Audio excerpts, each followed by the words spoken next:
नमस्कार, आप सुन रहे हैं लॉर्ड ऑफ मैनहुअस। दोस्तों, इस कहानी का एमसी एलन पलाटियो एक नॉर्मल कॉर्पोरेट स्लेव था जो हफ्ते के 78 आवर्स काम करता था। लेकिन एक दिन अचानक वो एक फैंटेसी वर्ल्ड में रीइंकारनेट हो जाता है। साला, हम लोग कब रीइंकारनेट होंगे? नॉर्मली रीइंकारनेट होना एक अच्छी बात होती है और हमारे एमसी के लिए भी ये एक तरह से अच्छा ही था। लेकिन वो किसी हीरो की नहीं, बल्कि एक ऐसे नोबल की बॉडी में पैदा हुआ था जो पूरी तरह से अनपढ़ था। और हद तो तब हो गई जब पता चला कि इसके पास कोई खास टैलेंट भी नहीं था, कोई स्पेशल एबिलिटीज नहीं, टोटल चोमू रीइंकारनेशन। फिर भी उसे डिलीशियस खाना खाने को और आराम से नहाने को मिल रहा था, क्योंकि उसकी सेवा में मेड्स लगी हुई थीं। उसे एक काउंट का बेटा माना जाता था जो दिन भर खाने और खेलने के अलावा कुछ नहीं करता था। वो इतना एंजॉय कर रहा था कि उसने ये जानने की भी जहमत नहीं उठाई कि वो किस वर्ल्ड में आ गया है। एक दिन मेड्स उसे नहलाते हुए बताती हैं कि उसे जल्दी सो जाना चाहिए क्योंकि अगले दिन उसके भाई वापस आ रहे हैं। ये सुनकर हमारा एमसी कंफ्यूज हो जाता है और मेड्स को लगता है कि वो मजाक कर रहा है। वो उसे बताती हैं कि उसके भाई लियो और टोनियो पलासियो हैं, जो पलासियो फैमिली से हैं। पैलेटियो फैमिली का नाम सुनते ही उसे ये कुछ जाना पहचाना सा लगता है। जैसे ही उसके दिमाग की बत्ती जलती है, वो फ्रस्ट्रेशन में अपना सिर पानी में डुबो देता है, क्योंकि वो समझ जाता है कि वो साइकिडेलिया नाम के गेम की वर्ल्ड में आ चुका है। अपनी पिछली जिंदगी में वो किसी तरह टाइम निकालकर यही गेम खेला करता था। साइकिडेलिया एक टर्न बेस्ड आरपीजी था जिसमें प्लेयर कोई भी रूट चुने, लेकिन जैसे ही 5 ग्रेट सिंस सामने आते, पूरा किंगडम, नोबल्स, शहर, सब कुछ तबाह हो जाता था। ये 5 ग्रेट सिंस थे: ग्रीड, राथ, स्लॉथ, प्राइड और ऑब्सेशन। इन पांचों ने सब कुछ बर्बाद कर दिया था और तबाह हुए घरों में से एक पलेटियो काउंटी भी था। इस घर का सबसे बड़ा बेटा लियो रंडीबाजों का बादशाह के नाम से जाना जाता था, जबकि दूसरा बेटा टोनियो ड्रग किंग था। पूरा खानदान एकदम फालतू किस्म के अमीरों से भरा पड़ा था ब्रो, जो मेन स्टोरी शुरू होने से पहले ही किसी साइड क्वेस्ट में दिख जाते थे। हमारे एमसी को यकीन नहीं हो रहा था कि वो उसी पहली जगह पर आ गया है जिसे 5 ग्रेट सिंस ने सबसे पहले कुचला था। और तो और वो पलेशियो काउंटी के तीसरे बेटे, एक मॉब विलन एलन पलेटियो के रूप में रीइंकारनेट हुआ था। दोस्तों, अगले सीन से पहले जल्दी जल्दी वीडियो को लाइक और हाइप कर दो। जैसे एलन अपनी किस्मत को रिबूट करने वाला है, वैसे तुम भी एल्गोरिदम को रिबूट कर दो। और हाँ, लॉर्ड ऑफ मैनहुअस को सब्सक्राइब करना मत भूलना। बहुत मेहनत लगती है गाइस, बस यही छोटा सा फेवर मांगता हूं आप सबसे। चलो अब वापस चलते हैं उस दुनिया में जहां एलन की किस्मत तो बदल गई, पर मुसीबतें वहीं रहीं। एलन बिस्तर पर डरा हुआ लेटा था और प्रे कर रहा था कि उसे वापस अपनी पुरानी ट्रैशी लाइफ में भेज दिया जाए, क्योंकि वो शायद उस फ्यूचर से तो बेहतर ही होगी जो उसका इंतजार कर रहा था। आंखों में आंसू लिए वो सोचता है कि ऐसी जिंदगी का क्या फायदा जो 10 साल में उससे छीन ली जाएगी। उसे लगता है कि ये तो उसकी 6 मंथ्स की सैलरी रोके जाने से भी ज्यादा बुरा है। वो हैरान था कि एक रीइंकारनेटेड पर्सन होने के नाते उसे अपनी जान बचाने के लिए एक भी पर्क क्यों नहीं मिला। तभी अचानक उसे ख्याल आता है कि उसके पास एक बहुत बड़ा पर्क है, और वो है गेम के कंटेंट के बारे में उसका ज्ञान, जो 10 इयर्स फ्यूचर में होने वाला है। उसके लिए ये फ्यूचर जानने जैसा ही था। ये जानकर वो मानता है कि वो तबाही के कारण को होने से पहले ही खत्म कर सकता है। ये सोचते हुए वो एक पीसफुल नोबल लाइफ के लिए 5 ग्रेट सिंस को सुधारने का फैसला करता है। अभी तो वो सब बच्चे ही हैं, इसलिए उसे लगता है कि ये पॉसिबल हो सकता है। अपने इस फैसले के 2 महीने बाद वो अपने पर्सनल नाइट एवन को अपने ऑफिस में बुलाता है। एवन उसे बताता है कि उसने ऑर्फन्स को बचाकर उस ऑर्फनेज में रख दिया है जिसके बारे में एलन ने उसे बताया था, और उन ऑर्फन्स में यूटिया नाम की एक बंदी भी थी। ये खबर सुनकर एलन बहुत खुश होता है और उसका शक यकीन में बदल जाता है कि एवन सच में केपेबल है। एवन कंफ्यूज था कि उसकी तारीफ हो रही है या नहीं, क्योंकि एलन का चेहरा एक्सप्रेशनलेस था। हेलन उसकी बात से अग्री करता है और एक डेस्परेट स्माइल देने की कोशिश करता है, लेकिन इससे वो और भी ज्यादा डरावना लगने लगता है। ये उसके लिए काफी मुश्किल था, क्योंकि उसका ओरिजिनल फेस बहुत एक्सप्रेसिव था, लेकिन इस नए चेहरे पर इमोशंस नजर ही नहीं आते थे। फिर भी एवन कॉम्प्लीमेंट के लिए एलन को थैंक यू कहता है। एलन को गेम में बिट्रेयल बहुत आम था, लेकिन एवन एक rare top tier supporting character था जो अपने मास्टर को कभी बिट्रे नहीं करता। जैसे ही एलन ने उसे ढूंढा, उसने बिना सोचे समझे उसे हायर कर लिया था। एवन फिर एलन से कंफर्म करता है कि ये रेड यूटिया को बचाने के लिए थी, और एलन हाँ में जवाब देता है। अब एवन समझ जाता है कि एलन यूटिया में इतना इंटरेस्टेड क्यों है, क्योंकि इतने सालों तक मर्सनरी रहने के बावजूद उसने यूटिया जैसी ऑर्डिनरी बच्ची नहीं देखी थी। बेसिकली वो बहुत ज्यादा स्ट्रांग थी। जिससे एवन हैरान था कि उसने खुद को इतनी आसानी से पकड़े जाने क्यों दिया। हेलन तब एवन से पूछता है कि वो उस बंदी को स्टेट क्यों नहीं लाया जहां सब कुछ ज्यादा आसान होता। एवन के ऑब्जर्वेशन की तारीफ करते हुए एलन कहता है कि भले ही ये उसकी पावर को वेस्ट करने जैसा लगे, लेकिन उसे ऑर्फनेज में रखना ही एलन के प्लान का हिस्सा है। यूथिया ब्लूदिया ग्रोटेस्क ब्लड ट्राइब की एक मेंबर है जो दूसरे डायमेंशन के एक इंडिस्क्राइबेबल बीइंग के साथ कॉन्ट्रैक्ट करके पावर हासिल करती है। बाद में यूथिया बड़ी होकर 5 ग्रेट सिंस में से सिन ऑफ रॉथ बनती है। उसे एक ऐसा टाइटल दिया गया था जिससे वो एक ऐसे मॉन्स्टर की तरह लगे जो सिर्फ मौत डिजर्व करती है। वो एक मॉन्स्टर थी जिसने सैकड़ों लोगों की जानें ली, लेकिन अगर वो शांति से बड़ी हो तो वो इस तबाही का हिस्सा नहीं बनेगी। एलन को लगा कि उसने पहली लैंडमाइन हटा दी है। अब क्योंकि वो अपना असली रीजन नहीं बता सकता था, इसलिए उसने यूथिया को वहां छोड़ने का एक झूठा रीजन एवन को दिया। एलन एक बेवकूफी भरा कारण बताता है और एवन उस पर यकीन कर लेता है। एलन कहता है कि अभी सही टाइम नहीं आया है और एवन को यह इंश्योर करने के लिए कहता है कि उनके इस काम के बारे में किसी और को पता ना चले। वो एवन को ऑर्फनेज की हर जरूरत पूरी करने का ऑर्डर भी देता है। फिर एलन एवन को एक लेटर देते हुए कहता है कि वो इसे यूथिया को दे दे। एवन पूछता है कि क्या लेटर इंपॉर्टेंट है, जिस पर एलन जवाब देता है कि ये यूथिया को सेटल होने में मदद करेगा। एलन को लगता है कि ये लेटर उसे शांत करने के लिए बहुत अच्छा रहेगा, क्योंकि वो एक बहुत बुरे ह्यूमन एक्सपेरिमेंट से गुजरी है। सिवन इस बात से इंप्रेस होता है कि उसके मास्टर ने लेटर तक लिखा और उसे सेफली डिलीवर करने का वादा करता है। हालांकि उसे नहीं पता था कि लेटर यूथिया को शांत कर पाएगा या नहीं, एलन को लगा कि उसे कोशिश तो करनी ही चाहिए। असल में उसने लेटर में लिखी अच्छी बातों के बीच अपना असली मैसेज छिपा दिया था। ये एक ऐसा मैसेज था जो उसने गेम को बार बार खेलते हुए दर्जनों बार सुना था। ये आर्चबिशप का एक काल्मिंग मैसेज था जो सिन ऑफ रॉथ पर काम करता था। हालांकि गेम में यह मैसेज बहुत देर से मिलता था, लेकिन एलन को यकीन था कि यूथिया को यह मैसेज जल्दी भेजने से उसे सही रास्ते पर लाने में मदद मिलेगी।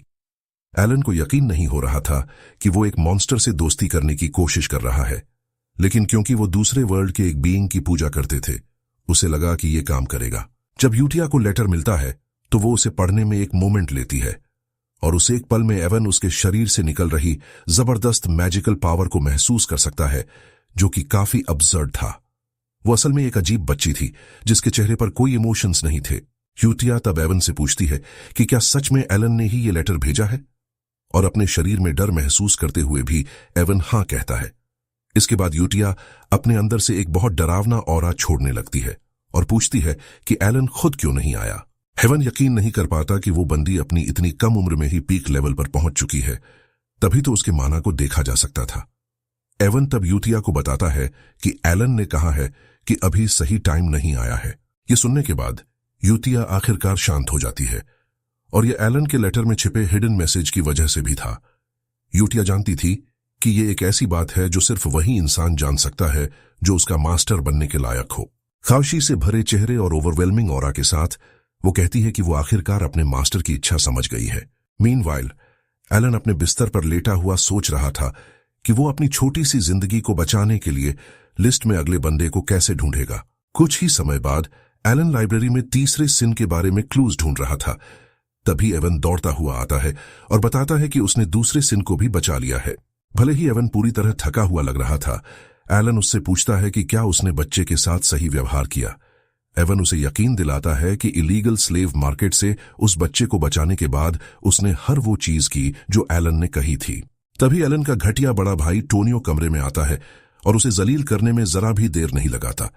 वो हैरानी जताता है कि एलन जैसा डल बंदा लाइब्रेरी में किताबें पढ़ने का फैसला कैसे कर सकता है। एलन चुपचाप खड़ा रहता है, लेकिन इससे टोनियो और भी ज्यादा चिढ़ जाता है। वो एलन पर चिल्लाते हुए कहता है कि जब कोई बड़ा बात कर रहा हो तो जवाब देना चाहिए। एलन को यकीन नहीं हो रहा था कि इस बॉडी का पिछला मालिक इतने टाइम तक जिंदा कैसे रह गया, क्योंकि टोनियो हमेशा झगड़ा मोल लेता था। एलन चाहता तो उसे जवाब दे सकता था, लेकिन वो समझदारी से काम लेता है। वो फौरन एक स्लेव की तरह सिर झुकाकर टोनियो से कहता है कि वो लाइब्रेरी से चला जाएगा ताकि उसका बड़ा भाई इसे यूज कर सके। ये सुनकर टोनियो एलन पर हंसता है और कहता है कि आखिरकार उसे अपनी औकात समझ आ गई। तभी अचानक हवा में उड़ता हुआ एक नाइफ आता है और टोनियो के सिर के बिल्कुल पास से गुजर जाता है। ये नाइफ किसी और ने नहीं बल्कि सबसे बड़े बेटे लियो ने फेंका था। लियो कहता है कि उसे सुबह सुबह कोई शोर शराबा पसंद नहीं है। दोनों भाइयों के बीच टेंशन तुरंत बढ़ जाती है और वो एक दूसरे को जान से मारने की धमकियां देने लगते हैं। एलन चुपचाप वहां से खिसक लेता है क्योंकि वो उनके पचड़े में नहीं पड़ना चाहता था। ये फैमिली सिर्फ एक साइड कैरेक्टर थी जो कहानी में बहुत जल्दी खत्म हो गई थी। भले ही वो एक पावरफुल फैमिली थे, लेकिन दोनों घटिया भाई हमेशा इस बात पर लड़ते रहते थे कि घर का हेड कौन बनेगा। एक को किंग ऑफ द फ्लैश के नाम से जाना जाता था तो दूसरे को किंग ऑफ ड्रग्स। बेसिकली दोनों अंडरवर्ल्ड के किंग्स थे और कोई भी जो अच्छी जिंदगी जीना चाहता था उनसे पंगा लेने की हिम्मत नहीं करता था। जब दोनों भाई कमरे में तोड़फोड़ कर रहे थे, एलन किसी तरह रेंगते हुए कमरे से बाहर निकल गया। एलन को समझ आ गया था कि अगर उसे लंबी जिंदगी जीनी है तो उसे एक इनकॉम्पिटेंट और कूड़े जैसा बनकर ही रहना होगा। हेलन अपने कमरे में लौटकर काउच पर आराम करने लगता है। दूसरी तरफ एवन सोच रहा था कि एलन जैसा इनकॉम्पिटेंट दिखने वाला इंसान ह्यूमन एक्सपेरिमेंट्स का पता कैसे लगा लेता है। हेलन बहुत कमजोर दिखता था, जो अपना ध्यान भी नहीं रख सकता था, लेकिन किसी तरह उसे सीक्रेट फॉरेन अफेयर्स के बारे में भी पता था। फिर भी वो एलन को एक बहुत ही अजीब इंसान मानता था। जिस आखिरी बच्चे को उसने बचाया था उसे बहुत ज्यादा डेंजरस माना जाता था, जिसकी पावर्स दुनिया को खत्म कर सकती थी। उसे कैलोन किंगडम से बचाया गया था, जहां एक इलीगल स्लेव मार्केट था। इसी के साथ एलन ने दूसरे सिन डियोस मकालियन को बचा लिया था। स्लेवरी में बेचे जाने के बाद डियोस को लगातार अब्यूज किया गया और एक से दूसरे के हाथ बेचा गया। इसी वजह से वो आगे चलकर 5 ग्रेट सिन्स में से एक सिन ऑफ स्लॉथ बन गया।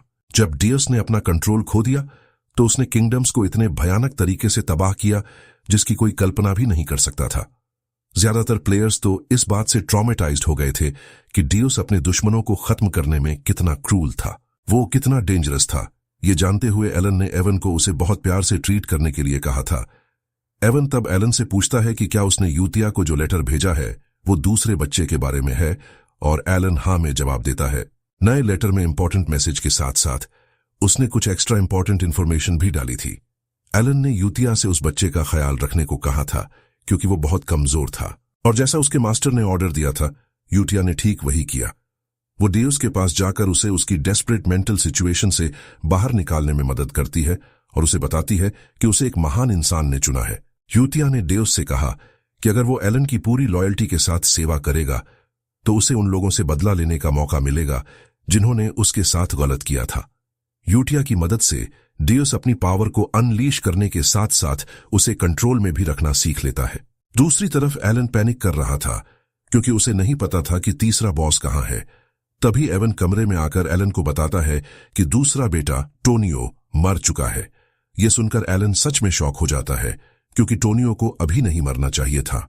जल्द ही टोनियो का फ्यूनरल अरेंज किया जाता है और हॉल में भी उनका पिता लड़कियों के साथ मजाक मस्ती करता नजर आता है, जैसे उसे अपने बेटे की मौत से कोई फर्क ही नहीं पड़ा हो। दूसरी ओर एलन को टोनियो की मौत एक एक्सीडेंटल फॉल से होना बहुत सस्पिशियस लगता है क्योंकि गेम में ऐसा नहीं हुआ था। गेम में लियो को टोनियो को मारने में काफी मशक्कत करनी पड़ी थी, लेकिन अब चीजें अलग थीं क्योंकि एलन साफ देख सकता था कि लियो टोनियो की लाश पर खड़ा हंस रहा है। फिर भी एलन को लगता है कि उसे सिर्फ 5 ग्रेट सिंस को इकट्ठा करने पर फोकस करना चाहिए। 1 साल बाद घर में सब कुछ पहले से ज्यादा स्टेबल लग रहा था क्योंकि अब सक्सेशन के लिए कोई लड़ाई नहीं थी और लियो ने भी अपने भाई का ड्रग ट्रेड संभाल लिया था। उस 1 साल में एलन और यूतिया पेन फ्रेंड्स बन गए थे। वो हमेशा एक दूसरे को लेटर्स भेजते रहते थे और क्योंकि सब कुछ अच्छा चल रहा था, ऑर्फनेज को भी ढेर सारा डोनेशन मिल रहा था। हेवन तब एलन को बताता है कि उसे उस चीज के बारे में एक क्लू मिला है जिसे वो ढूंढ रहा है।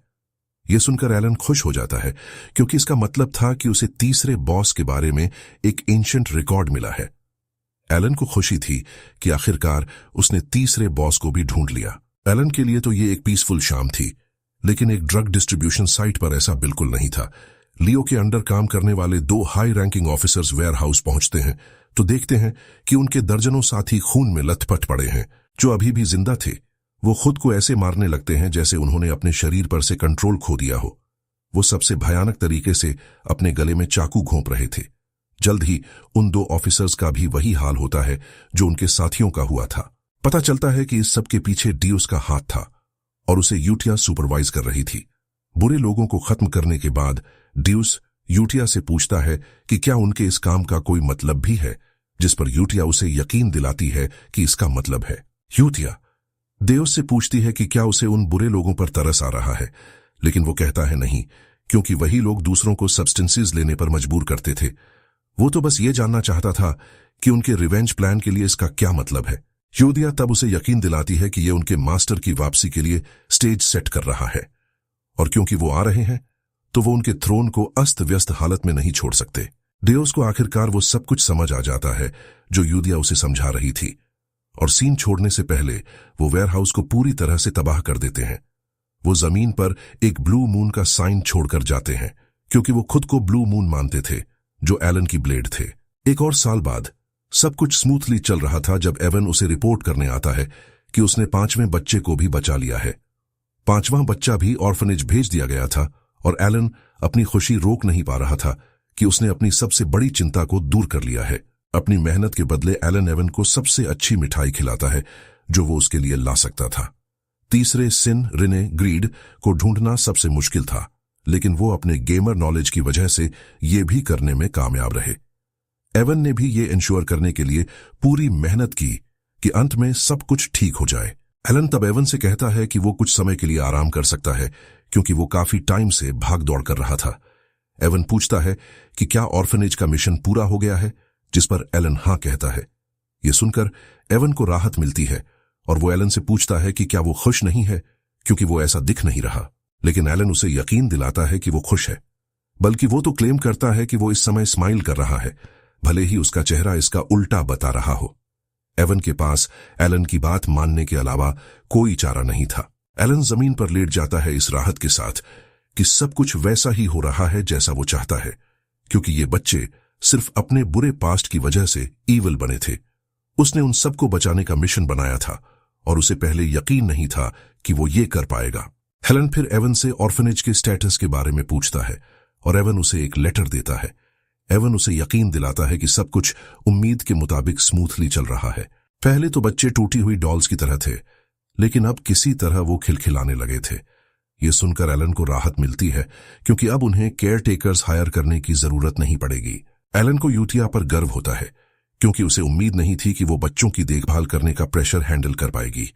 एलन को शक है कि ये उसके लिए आसान इसलिए है क्योंकि उसकी बैकग्राउंड सेटिंग ऑर्फनेज से जुड़ी हुई है। एलन तब एवन से कहता है कि उसने जो कुछ भी देखा है उसे लगता है कि यूतिया एक अच्छी बच्ची है। जो लेटर उसने भेजा था उसमें वो एलन को यकीन दिलाती है कि उसे चिंता करने की कोई जरूरत नहीं है, क्योंकि सब कुछ सेटल्ड है। एलन कहता है कि उसे बच्चों को ठीक से बड़ा होते देखकर कितना गर्व हो रहा है। चूंकि 5 बच्चे बहुत अच्छे से बड़े हो रहे थे, एलन ये कंक्लूजन निकालता है कि एनवायरनमेंट का भी बहुत बड़ा रोल होता है। एवन तब एलन से पूछता है कि वो बच्चों से मिलने का प्लान कब बना रहा है, क्योंकि उसने कहा था कि एक टाइम आएगा। मन ही मन एलन का बच्चों से पर्सनली मिलने का कोई इरादा नहीं था। वो जानता था कि उनसे मिलना अच्छा रहेगा ताकि वो और करीब आ सके, लेकिन वो उनकी पर्सनालिटीज से डरा हुआ था जो उसने गेम खेलते हुए देखी थी। फिर भी उसे लगा कि अब सब ठीक होना चाहिए, क्योंकि उसने उनके अवेकनिंग से पहले ही उन्हें बचा लिया था। हेलन तब एवन से झूठ बोलता है, ये कहते हुए कि वो शायद फ्यूचर में बच्चों से मिलने की कोशिश करेगा। अब जब उसने रेस्क्यू मिशन पूरा कर लिया था, एलन को लगा कि उसकी लिस्ट में अगली चीज सेल्फ डिफेंस स्किल्स सीखना है। चूंकि मैजिक के लिए टैलेंट की जरूरत थी, एलन के पास उसे सीखने के लिए जो जरूरी था वो था। एवन तब एलन से पूछता है कि क्या उसने ब्लू मून के बारे में सुना है। एलन जवाब देता है कि नहीं, जिस पर एवन बताता है कि ये एक ग्रुप है जिसने हाल ही में क्रिमिनल ऑर्गेनाइजेशंस का शिकार करके पॉपुलैरिटी हासिल की है। चूंकि ये कचरा साफ करने जैसा लग रहा था, एलन को इसमें कोई प्रॉब्लम नजर नहीं आई, क्योंकि ब्लू मून गेम की स्टोरी का हिस्सा नहीं था। एलन को लगा कि ये जल्द ही खत्म हो जाएगा। हेवन तब बॉम्बशेल गिराता है, ये कहते हुए कि ग्रुप ने नोबल्स को भी मारा है, इसीलिए उसे लगा कि एलन शायद उन्हें जानता होगा।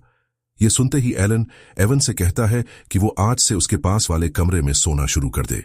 मीनवाइल ब्लू मून की लीडर यूटिया अपने मेंबर से हफ्ते की रिपोर्ट मांग रही थी। Seol Rang the sin of pride report करती है कि उसने स्लेव ट्रेडर हेड्स का काम तमाम कर दिया है। उन्हें खत्म करने से पहले उसने वादा किया था कि अगर वो उसकी आंखों का रंग बता देंगे तो वो उन्हें जिंदा छोड़ देगी, लेकिन ऑब्वियस रीजंस की वजह से वो नहीं बता पाए, जिसके चलते उसने उन सबको मार दिया। Rinne the sin of grid फिर बताती है कि सभी बॉडीज को सफाई से दफना दिया गया था और इलीगल एक्सपेरिमेंट्स के मामले को राडान द सिन ऑफ ऑब्सेशन ने संभाल लिया था। यूटिया ये सुनकर खुश होती है क्योंकि सब कुछ वैसा ही हो रहा था जैसा वो चाहती थी। वो उन सब की तारीफ करते हुए कहती है कि वो सब ब्लू मून की ग्लोरी के लिए ही एग्जिस्ट करते हैं। तभी राडान कहता है कि एक छोटी सी प्रॉब्लम है। एवलॉन जिस ऑर्गेनाइजेशन को वो टारगेट कर रहे हैं उसका हेड काउंट का सबसे बड़ा बेटा लियो है। असल में राडान को एक डेंजरस डॉक्यूमेंट मिला था जब वो एवलॉन का साउथ बेस खत्म कर रहे थे। बेसिकली लियो उनके पिता के मरने के बाद एलन को खत्म करने का प्लान बना रहा था। जब यूतिया ये देखती है तो वो गुस्से से भर जाती है। 2 साल बाद काउंट पलेटियो जो बीमार चल रहे थे मर जाते हैं। ऑफिशियल रिपोर्ट में कहा गया कि उनकी मौत कार्डियक अरेस्ट से हुई, लेकिन उनकी ड्रग अब्यूज की हिस्ट्री को देखते हुए ये साफ था कि उन्हें किसने मारा था। फ्यूनरल प्रोसीडिंग्स के दौरान लियो को पता चलता है कि ब्लू मून ने उसके बिजनेस पर फिर से हमला कर दिया है। एलन अपने भाई और उसके आदमियों को ब्लू मून के बारे में बात करते हुए सुनता है और समझ जाता है कि उन्होंने आखिरकार ऑर्गेनाइजेशन को सीरियसली लेना शुरू कर दिया है। कुछ ही देर में काउंट का फ्यूनरल, जिसमें एक भी शोक मनाने वाला नहीं था, बहुत शांति से खत्म हो गया। फ्यूनरल के बाद एवन एलन से उसका अगला प्लान पूछता है। एवन उसे याद दिलाता है कि अगले साल तक लियो को टाइटल मिल जाएगा। हैरानी की बात है कि एलन एवन से कहता है कि वो लोग एस्टेट छोड़ रहे हैं। ये एवन को शॉक कर देता है और एलन बताता है कि वो साउथ में रॉडमिल नाम के एक रिमोट विलेज जा रहे हैं। ये पलेटियो काउंटी के सदर्न टेरिटरी में एक दूर दराज का गांव था। बिना टाइम वेस्ट किए एलन और एवन मैंशन से निकल जाते हैं और रॉडमिल में एंजॉय कर रहे होते हैं कि तभी सिर्फ 3 डेज बाद उन्हें वापस मैंशन लौटने पर मजबूर कर दिया जाता है। कुछ शॉकिंग और सरप्राइजिंग हुआ था और वो था सबसे बड़े बेटे लियो की मौत। एलन को यकीन नहीं हो रहा था कि वो सिर्फ 3 डेज में ही एस्टेट वापस आ गया है। एलन हैरान था कि उसके जाने के सिर्फ 3 डेज के अंदर ही सबसे बड़ा बेटा कैसे मर गया। उसकी मौत का कारण दिल में ब्लेड लगने से हुआ था, लेकिन उसे किसने मारा, ये सवाल अभी भी बना हुआ था। बाद में एलन एवन से पूछता है कि क्या उसे कुछ अनयूजुअल मिला, और वो हाँ कहता है। तभी एवन एलन से पूछता है कि क्या उसने ही एक रात में एवलॉन को खत्म किया था। यह सवाल एलन को शॉक कर देता है और उसे आखिरकार समझ आता है कि दूसरे नोबल्स और गेस्ट्स उसकी आंखों में देखने से क्यों डर रहे थे। जिस दिन एलन रॉडमिल जा रहा था, एवन ने एलन से पूछा था कि वो किसी शहर के बजाय एक रिमोट विलेज क्यों जा रहा है। मन ही मन एलन जानता था कि वो अपने प्लान को फाइनलाइज करने के लिए रॉडमिल से बेहतर जगह नहीं चुन सकता था, इसीलिए वो वहां जा रहा था। चूंकि उसने 5 ग्रेट सिंस को बचा लिया था और दुनिया को तबाह होने से रोक लिया था, उसे लगा कि रॉडमिल सही चॉइस है, क्योंकि इसका ओरिजिनल स्टोरी से कोई कनेक्शन नहीं था। इसके अलावा वहां एक पलेटियो विला भी था। यह मेन फैमिली रेजिडेंस से अलग बनाया गया एक घर था। ये एक नोबल के तौर पर लेजरली जिंदगी जीने के लिए परफेक्ट जगह थी। वो एवन को सिर्फ इतना जवाब देता है कि हर चीज के पीछे एक रीजन होता है। एवन ये सुनकर थक चुका था और एलन से कहता है कि वो हमेशा बातों को टाल देता है, लेकिन क्योंकि वो अपने मुंह से कुछ कह नहीं पाता, वो इसे जाने देने का फैसला करता है। पता चलता है कि लियो उसे पहले से ही मारने का प्लान बना रहा था, लेकिन क्योंकि एलन खुद ही जा रहा था, लियो ने उसे रोकने का फैसला किया। एलन तो डरते हुए उसके सामने झुकता भी है, जिससे लियो को उसे जाने देने का यकीन हो जाता है। फिर भी वो अपने असिस्टेंट अल्मान को एलन की कैरेज का पीछा करने के लिए कहता है। अल्मान तब लियो से पूछता है कि क्या वो कैरेज का पीछा करवाकर एलन को मारना चाहता है। अल्मान कंफर्म करना चाहता था कि क्या वो सच में एलन को मारना चाहता है। ये सुनकर लियो शॉक हो जाता है, क्योंकि अल्मान हमेशा बिना कोई सवाल किए ऑर्डर्स फॉलो करता था। लियो हैरान था कि अल्मान सवाल कर रहा है। लियो अल्मान पर चिल्लाता है, ये कहते हुए कि उसका काम सिर्फ ऑर्डर्स फॉलो करना है, लेकिन तभी अल्मान अचानक अपनी सोड उसके सीने में घोंप देता है। लियो स्टन्ड रह जाता है और अल्मान से पूछता है कि उसने उसे बिट्रे क्यों किया। अल्मान मुस्कुराता है, लियो से कहते हुए कि उसे गेम्स खेलना पसंद है। अल्मान बताता है कि वो इतने टाइम से बस साथ निभा रहा था और पता चलता है कि वो असल में अल्मान नहीं बल्कि राडन है, the sin of obsession. Rodan Leo को खत्म करने से पहले उसे बताता है कि कोई भी उनके मास्टर द ग्रेट मून को हाथ नहीं लगा सकता। वो कहता है कि हो सकता है उन्हें मिशंस करने से रोका गया हो, लेकिन जब उनके मास्टर की सेफ्टी की बात आती है तो कोई सवाल नहीं उठता। राडान बताता है कि उसने जानबूझकर लियो के मुंह से यह सुनने का इंतजार किया कि वो एलन को हर्ट करना चाहता है ताकि वो उसे बोर्ड से हटा सके। राडान कहता है कि वो पूरे 2 इयर्स से बस उसके एक गलत मूव का इंतजार कर रहा था। खून बहते हुए लियो रोडान से कहता है कि वो उसके आदमियों से नहीं बच पाएगा। रडान जवाब देता है कि उसने अभी अभी जो कहा उससे उसने एवलॉन के एक्सटिंक्शन को अपना प्राइम पर्पस बना लिया है। रॉडन लियो के लिए सिर हिलाता है, ये कहते हुए कि द ग्रेट मून एलन ने उसे जीने का एक चांस दिया था, लेकिन उसने उसे बर्बाद कर दिया। हमेशा की तरह एलन की सुबह एक ब्यूटीफुल मॉर्निंग में होती है जिसे वो पैराडाइज मानता है, क्योंकि वो जब चाहे उठ सकता था, जब चाहे खा सकता था और एक नोबल के तौर पर अपनी लाइफ एंजॉय कर सकता था। हेलन इतना एंजॉय कर रहा था कि वो एक टोस्ट बिजनेस शुरू करने के बारे में सोचने लगा। वो डिलीशियस खाना खा ही रहा था कि एवन कमरे में आता है और उसे बताता है कि एक मैसेज आया है। जैसे ही एलन लेटर पढ़ता है, उसका खाना तुरंत कड़वा हो जाता है।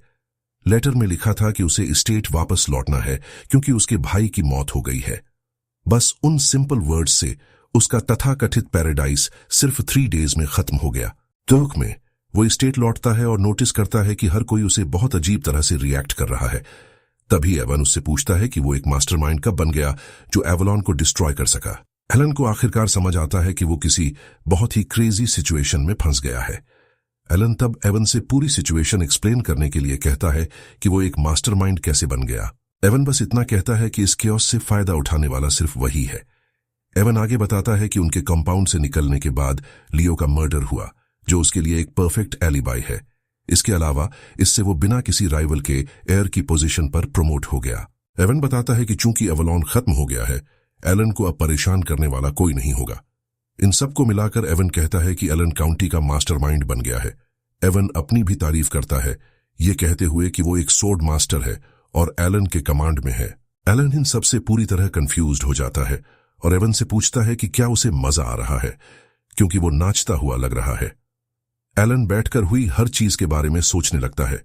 काफी सोचने के बाद भी उसे समझ नहीं आता कि ऐसी कोई ऑर्गेनाइजेशन कैसे हो सकती है जो एवलॉन को सिर्फ एक रात में खत्म कर दे। तभी उसे याद आता है कि एवन ने एक बार उसे बताया था कि एक ऑर्गेनाइजेशन है जो दूसरी ऑर्गेनाइजेशंस का शिकार करती है। एलन को लगता है कि कल्प्रिट्स शायद ब्लू मून हो सकते हैं। हेवन तब एलन को बताता है कि गिल्ड से मिली इंफॉर्मेशन के मुताबिक ब्लू मून के इन्वॉल्व होने का कोई इंडिकेशन नहीं है। बेसिकली ब्लू मून ऑर्गेनाइजेशन कभी बॉडीज नहीं छोड़ती, लेकिन वो एक मार्क छोड़ जाते हैं। दूसरी तरफ एवलॉन के ऑफिशियल्स को सोर्ड से मारा गया था। एलन को आखिरकार समझ आता है कि उन्होंने उसे मास्टरमाइंड क्यों चुना, क्योंकि उसके पास एक असिस्टेंट है जो सोर्ड चलाता है। क्योंकि ब्लू मून मेन स्टोरी से पहले नहीं आया था और उनके कल्प्रिट्स होने का कोई इंडिकेशन नहीं था, एलन सोचने लगता है कि ये कौन हो सकता है। बाद में अपनी यूजुअल मीटिंग्स के दौरान यूटिया अपने कॉलीग्स से पूछती है कि क्या उनकी इन्वॉल्वमेंट के कोई ट्रेसेस मिले, लेकिन वो उसे यकीन दिलाते हैं कि ऐसा कुछ नहीं था। जो कुछ भी उन्होंने पीछे छोड़ा था वो बस बॉडीज के ढेर थे और उन्होंने सब कुछ यूतिया के कहे मुताबिक ही किया था। यूतिया मुस्कुराती है क्योंकि उसका प्लान बहुत अच्छे से काम कर गया था। इससे एवलॉन, वो पावरफुल ऑर्गेनाइजेशन, खत्म हो गई जिसने कभी अस्टीरिया किंगडम को रैंसम पर रखा हुआ था। यूटिया और उसके कॉलीग्स को एवलॉन को बर्बाद करने में सिर्फ 5 डेज लगे थे। रेडन तब यूटिया को बताता है कि क्लीन अप अभी पूरी तरह से कंप्लीट नहीं हुआ है। यूटिया उससे पूछती है कि इसका क्या मतलब है और वो बताता है कि उसे और भी नोबल्स मिले हैं जो एवलॉन से कनेक्टेड थे। लगता है कि अल्टिया ड्यूकडॉम इस सब में सबसे ज्यादा इन्वॉल्व्ड कल्प्रिट है। बिना सोचे समझे यूटिया ग्रुप से कहती है कि उन्हें चुपचाप इस थ्रेट को हटाना होगा। यूटिया फिर अपने दोस्तों से इंफॉर्मेशन गिल्ड के बारे में पूछती है और वो उसे यकीन दिलाते हैं कि गिल्ड के पास ऐसा कुछ नहीं है जो उन्हें इस अनाइलेशन से लिंक कर सके। बेसिकली बाकी सभी गिल्ड्स का भी वही व्यू था जो इंफॉर्मेशन गिल्ड का था, क्योंकि वो सब इसे hello created by the sword master कह रहे थे। रिने तब यूतिया से पूछती है कि क्या उन्हें सर्वेलेंस बनाए रखना चाहिए और वो उनसे ऐसा करने के लिए कहती है। यूतिया उन्हें बताती है कि ये कितना इंपॉर्टेंट है कि उनके मास्टर को इन सब के बारे में पता न चले। डेउस कहता है कि लियो, जो एलन का भाई था, उसी ने पहले उसे टारगेट किया था। यूतिया तब कहती है कि वो जो उन्होंने किया उसे जस्टिफाई नहीं कर सकते क्योंकि उन्हें एलन से ऑर्डर नहीं मिला था। यूतिया उन्हें याद दिलाती है कि वो एक सोर्ड है और उन्हें अपने दम पर सोचने की इजाजत नहीं है। यूतिया कहती है कि ब्लू मून सिर्फ दिए गए ऑर्डर पर ही चलता है और साथ ही वो उन्हें वार्न करती है कि उनका मास्टर सब कुछ जानता है। ये ध्यान में रखते हुए वो उनसे कहती है कि वो हमेशा अपने मास्टर के बनाए स्टैंडर्ड्स पर जी और उसे कभी डिसअपॉइंट न करें। डेउस हैरान था कि यूतिया, जो ओवरवेलमिंगली पावरफुल है, एलन के उनके कारनामों के बारे में पता चलने से डर रही है। फिर भी डेउस आर्ग्यू नहीं कर सकता था क्योंकि वो जो कुछ भी कर रहे थे वो एलन के लिए ही था। 1 महीने बाद एलन खुद को कई कामों में फंसा हुआ पाता है। ये वो जिंदगी नहीं थी जिसकी उसने कल्पना की थी, बल्कि ये वो जिंदगी थी जिसने उसे चुना था। लियो की मौत की वजह से एलन ने अपने लिए ढेर सारी नाराजगी कमा ली थी। हैरानी की बात है कि लियो की मौत 6 इयर्स बाद तक नहीं होनी चाहिए थी। पूरी फैमिली की सडन डेथ की वजह से सारा काम एलन पर आ पड़ा था। मामले को और भी बुरा बनाने के लिए हर कोई बहुत मेहनत से काम कर रहा था और अपने प्रोजेक्ट्स टाइम पर डिलीवर कर रहा था। एलन को याद है कि उसके पिता के टेन्योर के दौरान वो सब कीड़ों की तरह काम करते थे।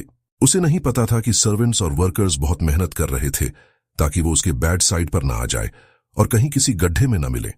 एलन चाहता था कि सर्वेंट्स खुद ही सब कुछ सुलझा लें बिना उसे इन्वॉल्व किए। बाद में इवन एलन की तारीफ करता है कि उसने 2 इयर्स के अंदर अपनी मैजिक प्रैक्टिस के 2nd टियर पर पहुंच गया। इवन एलन से कहता है कि उसके पास इनक्रेडिबल टैलेंट है, क्योंकि 2nd टियर तक पहुंचने में नॉर्मली अबाउट 4 इयर्स की ट्रेनिंग लगती है। हेवन से आर्ग्यू करने से बचने के लिए एलन मान लेता है कि वो मैजिक के मामले में टैलेंटेड है।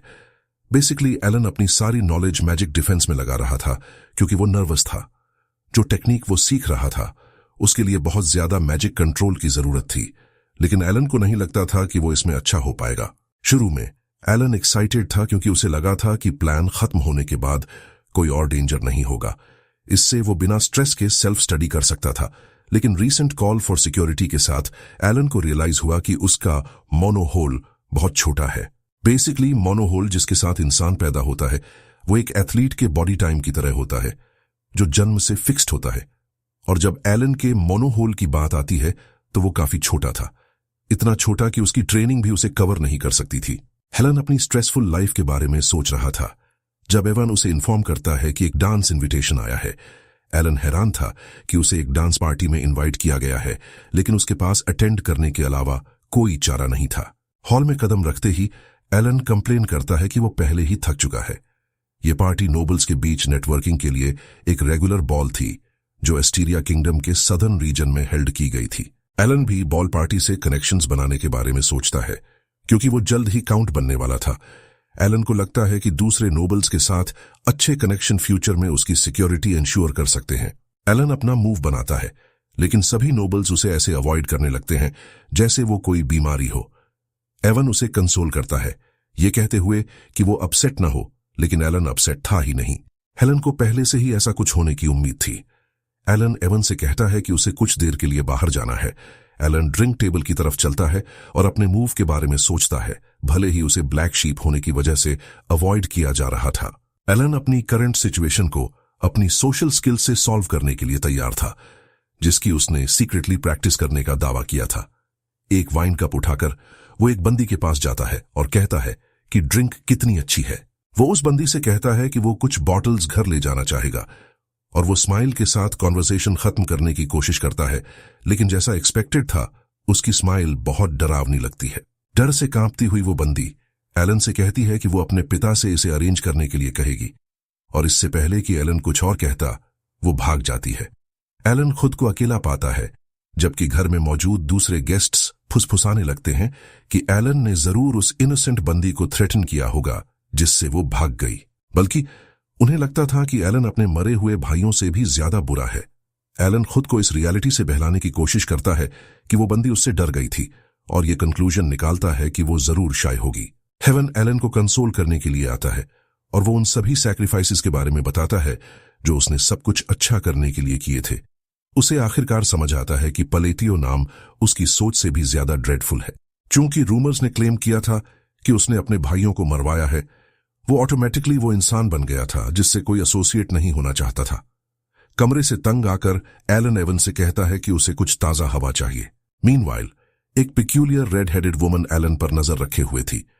एलन बैल्कनी पर अपनी ट्रैश लाइफ को याद कर रहा था जब एक स्ट्रेंज बंदी आकर एलन से बात करने की इजाजत मांगती है। एलन हैरान था कि किसी ने उससे बात की, और जब वो ध्यान से देखता है तो पता चलता है कि वो लोरिया अल्टिया है, अल्टिया डुकल हाउस की तीसरी बेटी। एलन को इस बात से ज्यादा हैरानी नहीं होती कि उस हाउस से कोई उससे बात कर रहा है। एलन को याद है कि अल्टिया फैमिली गेम के ग्रेट विलन्स में से एक थी। वो बेसिकली नॉर्थ के ब्लैक शीप थे। एलन समझ जाता है कि जिसने भी उससे बात करने का फैसला किया है वो कोई ऑर्डिनरी पर्सन नहीं है। लेकिन एलन हैरान था कि उसे ये बंदी याद क्यों नहीं है, क्योंकि उसे नहीं लगता कि उसने उसे गेम खेलते हुए देखा था।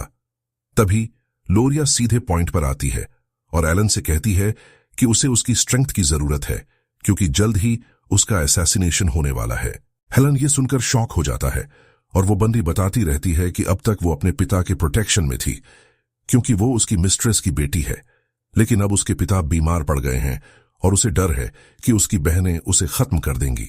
एलन को आखिरकार समझ आता है कि ये सब सर्वाइवल के बारे में है और तब उसे याद आता है कि उसे वो बंदी इसलिए याद नहीं है क्योंकि वो गेम की मेन स्टोरी शुरू होने से पहले ही मर गई थी। लोरिया एलन से मदद के लिए प्लीड करती रहती है और एलन अपना जवाब देते हुए कहता है कि वो मदद नहीं करने वाला। लोरिया कहती है कि वो उसकी मदद फ्री में नहीं मांग रही है। लोरिया एलन से वादा करती है कि अगर वो उसकी मदद करेगा तो वो उसे हाफ ऑफ द डूच दे देगी। एलन उसे इग्नोर करते हुए कहता है कि वो जा रहा है। एलन मानता है कि लोरिया एक टाइट पोजीशन में है, लेकिन साथ ही अगर वो उसकी मदद करेगा तो वो खुद को भी डेंजर में डाल देगा। भले ही वो मदद करना चाहे, एलन जानता है कि वो नहीं कर सकता क्योंकि रूमर के उलट वो सिर्फ एक टैलेंटलेस डूड है। जैसे ही वो दरवाजे से निकलने वाला होता है, एलन की कॉन्शियंस उसे रोक लेती है और वो मुड़कर लोरिया से बात करता है। वो उसे कहता है कि उसके लिए कुछ अच्छा होगा और मन ही मन वो उम्मीद करता है कि वो सच में किसी ऐसे से मिले जो उसकी मदद कर सके। मीनवाइल सिंस जो एलन पर नजर रखे हुए थे नोटिस करते हैं कि लोरिया ने उससे अप्रोच किया है और वो ये डिसाइड करते हैं कि एक्ट करने से पहले यूटिया को बताना सबसे बेस्ट ऑप्शन है। रिने तब देउस से कहता है कि शायद सिचुएशन रिपोर्ट करने की जरूरत न पड़े क्योंकि लोरिया ही अकेली अल्टिया है जो उनके बुरे कामों से एफिलिएटेड नहीं है। ये उसे रडान के टारगेट होने से बचाता है। देउस अग्री करता है कि इससे चीजें आसान हो जाती हैं क्योंकि बाकी एल्टियस से तो डील कर ही लिया जाएगा। रिने बताता है कि यूटिया ने उनसे कहा है कि सारे इंफॉर्मेशन फ्लो को कट ऑफ कर दिया जाए ताकि एवलॉन इंसिडेंट की खबर एलन तक कभी न पहुंचे। एलन हॉल में अकेला चल रहा था जब उसे रेड हेडेड बंदी अप्रोच करती है। एलन पहले तो कंफ्यूज्ड हो जाता है कि ग्रीट उसे किया जा रहा है या किसी और को। एलन नर्वसली ग्रीटिंग्स का जवाब देता है और जिस तरह से वो बंदी चल रही थी और उसका ऑरा था, एलन देख सकता था कि वो एक शेडी पर्सन है। एलन याद करने की कोशिश करता है कि वो कौन है क्योंकि उसने उसका चेहरा गेम में जरूर देखा था। इसके अलावा उसे लगता है कि जो भी उससे बात करता है वो नॉर्मल नहीं होता। एलन को आखिरकार उसका नाम कालिया जेनोनिया याद आता है और वो उसके पास जाकर ग्रीटिंग्स ऑफर करता है। कालिया ये देखकर शॉक हो जाती है कि एलन सच में उसे जानता है। एलन उस बंदी से कहता है कि वो उसे जानता है क्योंकि वो काफी फेमस पर्सन है। असल में एस्टीरिया किंगडम में 3 ग्रेट हाउसेस थे। नॉर्थ में हाउस एल्टिया, ईस्ट में हाउस पलेशियो और वेस्ट में जिनोनिया के डिजेनरेट्स। पता चलता है कि कालिया काउंट जिनोनिया की सबसे बड़ी बेटी है। अगर पलेटियो को एक गैंग माना जाता है तो जिनोनिया एक ज्यादा रिफाइंड कॉर्पोरेट स्टाइल सिंडिकेट था। भले ही उसे एक पीसफुल लाइफ जीने के लिए कुछ नोबल कनेक्शन की जरूरत थी, एलन को डर था कि उसे जिनोनियास के साथ इन्वॉल्व नहीं होना चाहिए। एलन कॉम्प्लीमेंट जारी रखते हुए कालिया से कहता है कि वो फेमस है क्योंकि वो ब्यूटीफुल है और कालिया कॉम्प्लीमेंट के लिए उसे थैंक यू कहती है। कालिया कहती है कि वो और बात करना चाहेगी और एलन अग्री करता है, लेकिन कहता है कि उन पर बहुत सारी आंखें देख रही हैं। मन ही मन एलन बस चाहता था कि वो बंदी उसे जाने दे। कालिया मुस्कुराती है और कहती है कि एलन बिल्कुल वैसा ही है जैसा रूमर्स में कहा गया है, लेकिन वो उसे बताती है कि वो उससे फिर से मिलना चाहेगी। एलन ये सुनकर हैरान हो जाता है और सोचने लगता है कि उस बंदी का क्या मतलब था। मीनवाइल डेउस और रिने अभी भी सिचुएशन मॉनिटर कर रहे थे और लगता है कि कुछ और कंसर्निंग सामने आया है।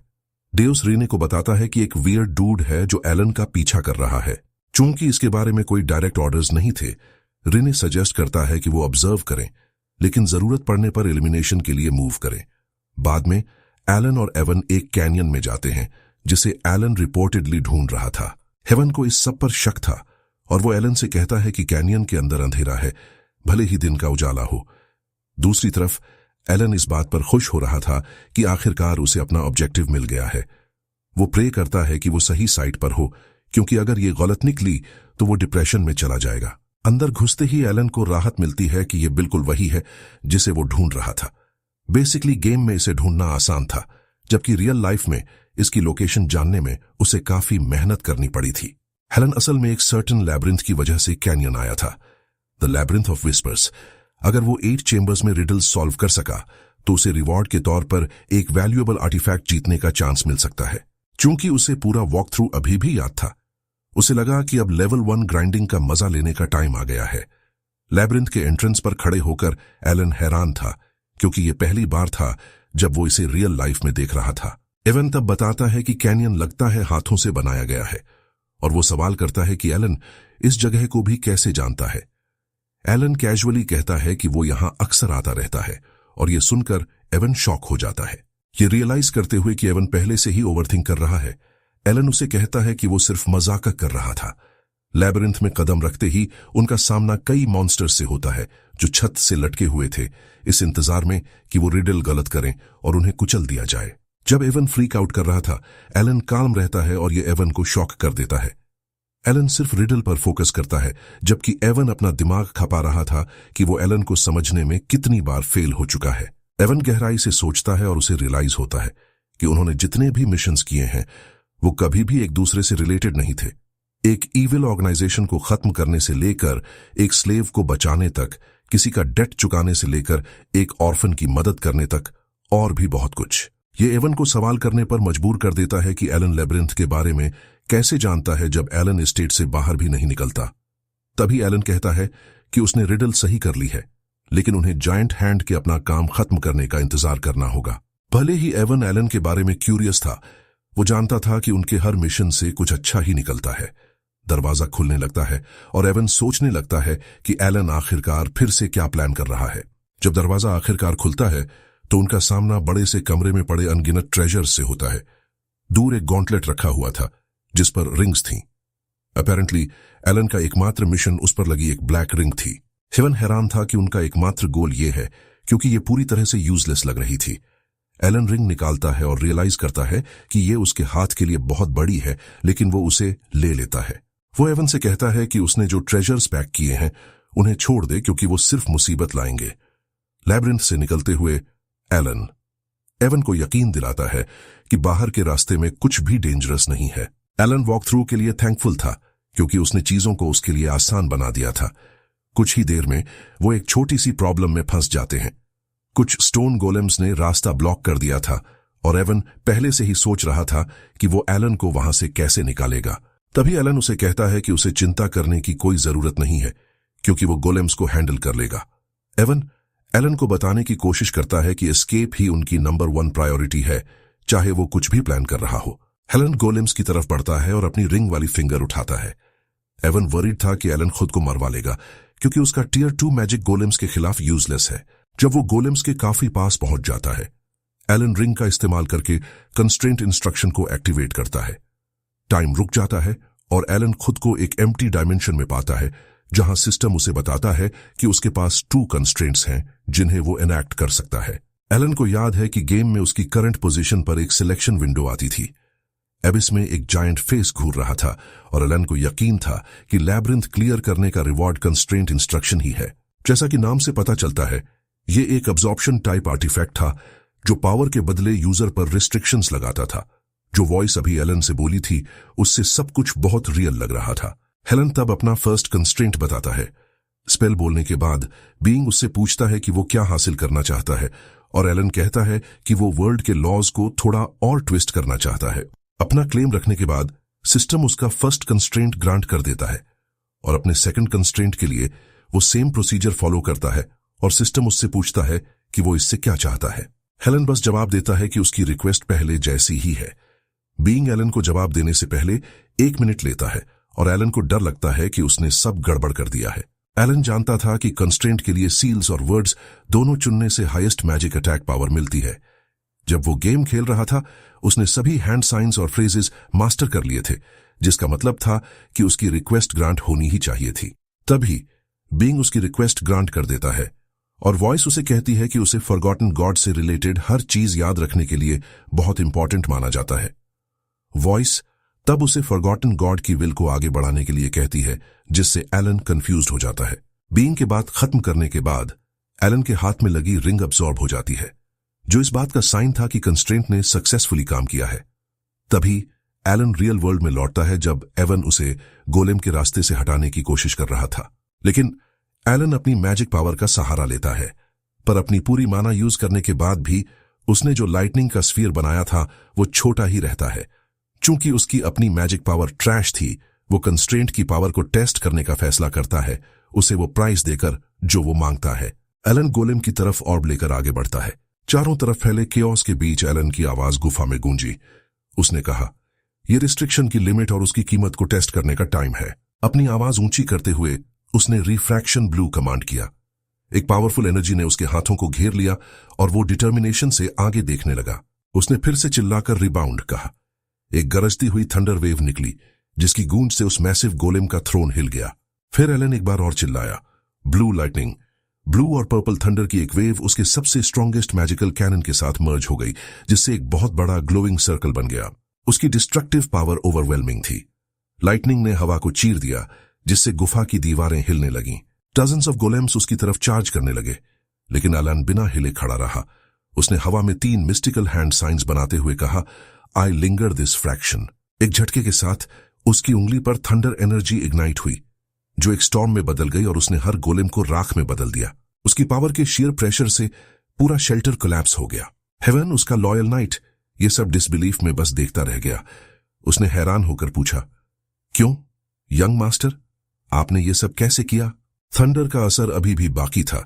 पत्थर के टुकड़े, पर्पल लाइट की फ्लैशेस और फेडिंग मैजिक की हल्की क्रैकल साउंड आ रही थी। गुफा अब पूरी तरह साइलेंट थी, सिवाय हवा में नाचती हुई रेजिजुअल लाइटनिंग की हम के। एवन अभी भी कांपते हुए आगे बढ़ा।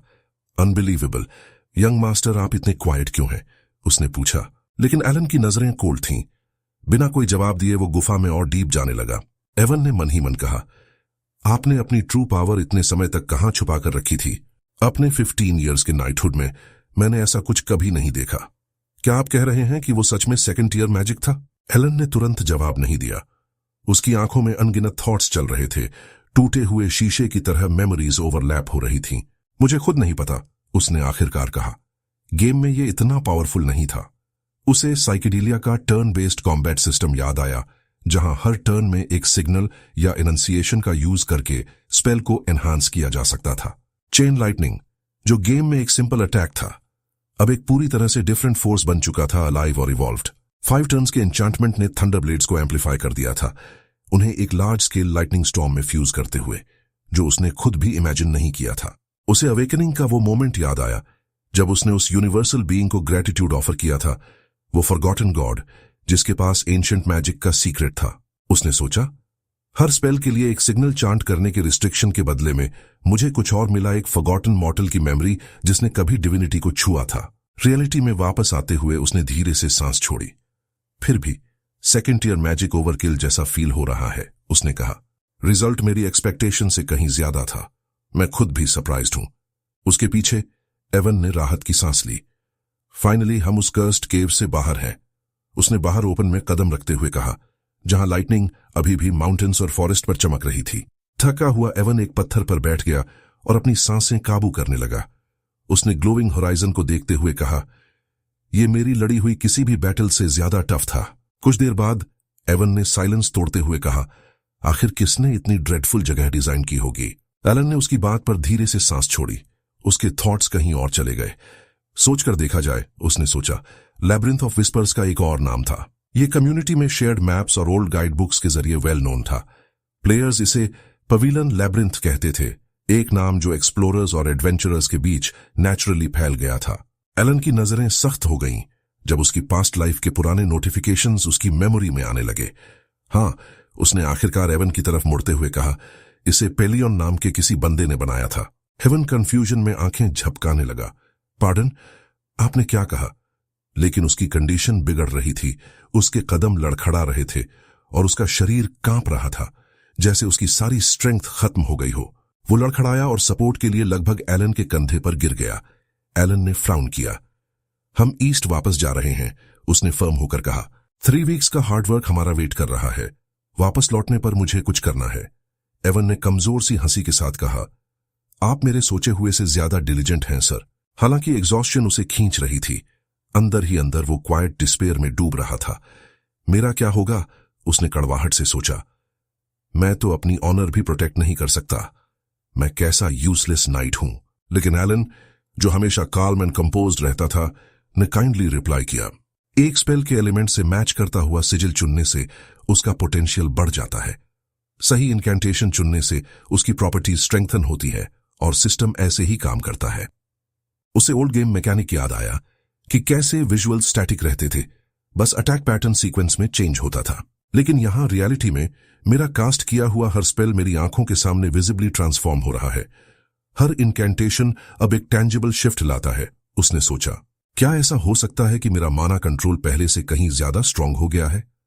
एक बार मेरा माना रिकवर हो जाए तो मुझे इसे प्रॉपरली टेस्ट करना होगा। हेलन ने शांत रात के आसमान की तरफ देखा। इधर वे, उसने धीरे से कहा, एंड में सब कुछ ठीक हो गया। मूनलाइट धीरे धीरे माउंटेन्स पर पड़ रही थी, फॉरेस्ट को सिल्वर ह्यूज में पेंट करते हुए। उसी पल एक शैडो हिली, एक स्लेंडर फिगर पेल ग्लो के नीचे खड़ी थी। उसकी कोल्ड शार्प आंखों में मूनलाइट रिफ्लेक्ट हो रही थी।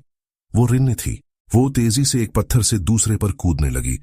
उसके मूवमेंट साइलेंट और प्रिसाइज थे, जब तक कि वो उसी केव में एंटर नहीं कर गई जिसे एलन ने पीछे छोड़ा था। उसकी नजर एक स्टोन टैबलेट पर पड़ी जिस पर एंशिएंट मार्किंग्स थे।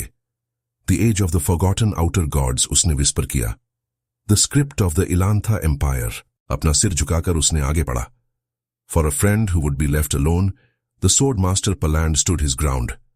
उसका एक्सप्रेशन डार्कन हो गया जब उसने पत्थर पर खुदे पुराने निशान को ट्रेस किया। रिन एक ग्लोइंग स्टोन टैबलेट्स के सामने खड़ी थी।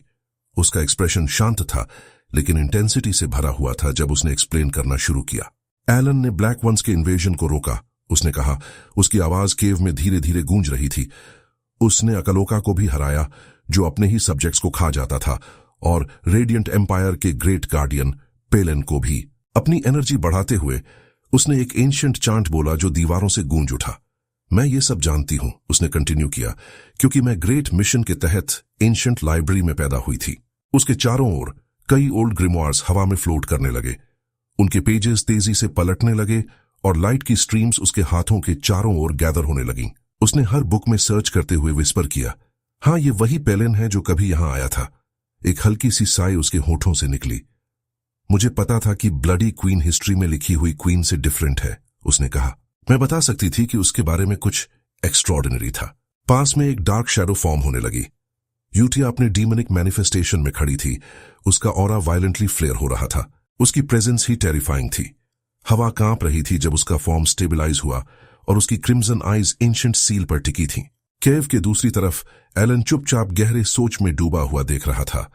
ग्रेट मून ने खुद पेलन को एक वर्दी फ्रेंड कहा था, उसे याद आया। लेकिन वो इनकैंटेशन, वो तो एंशिएंट लाइब्रेरी के रिकॉर्ड्स में भी एग्जिस्ट नहीं करता। उसका एक्सप्रेशन सख्त हो गया। तो मून के शब्द सच थे, उसने खुद से विस्पर किया। हेल्टर के पास रिने हल्के से मुस्कुराई।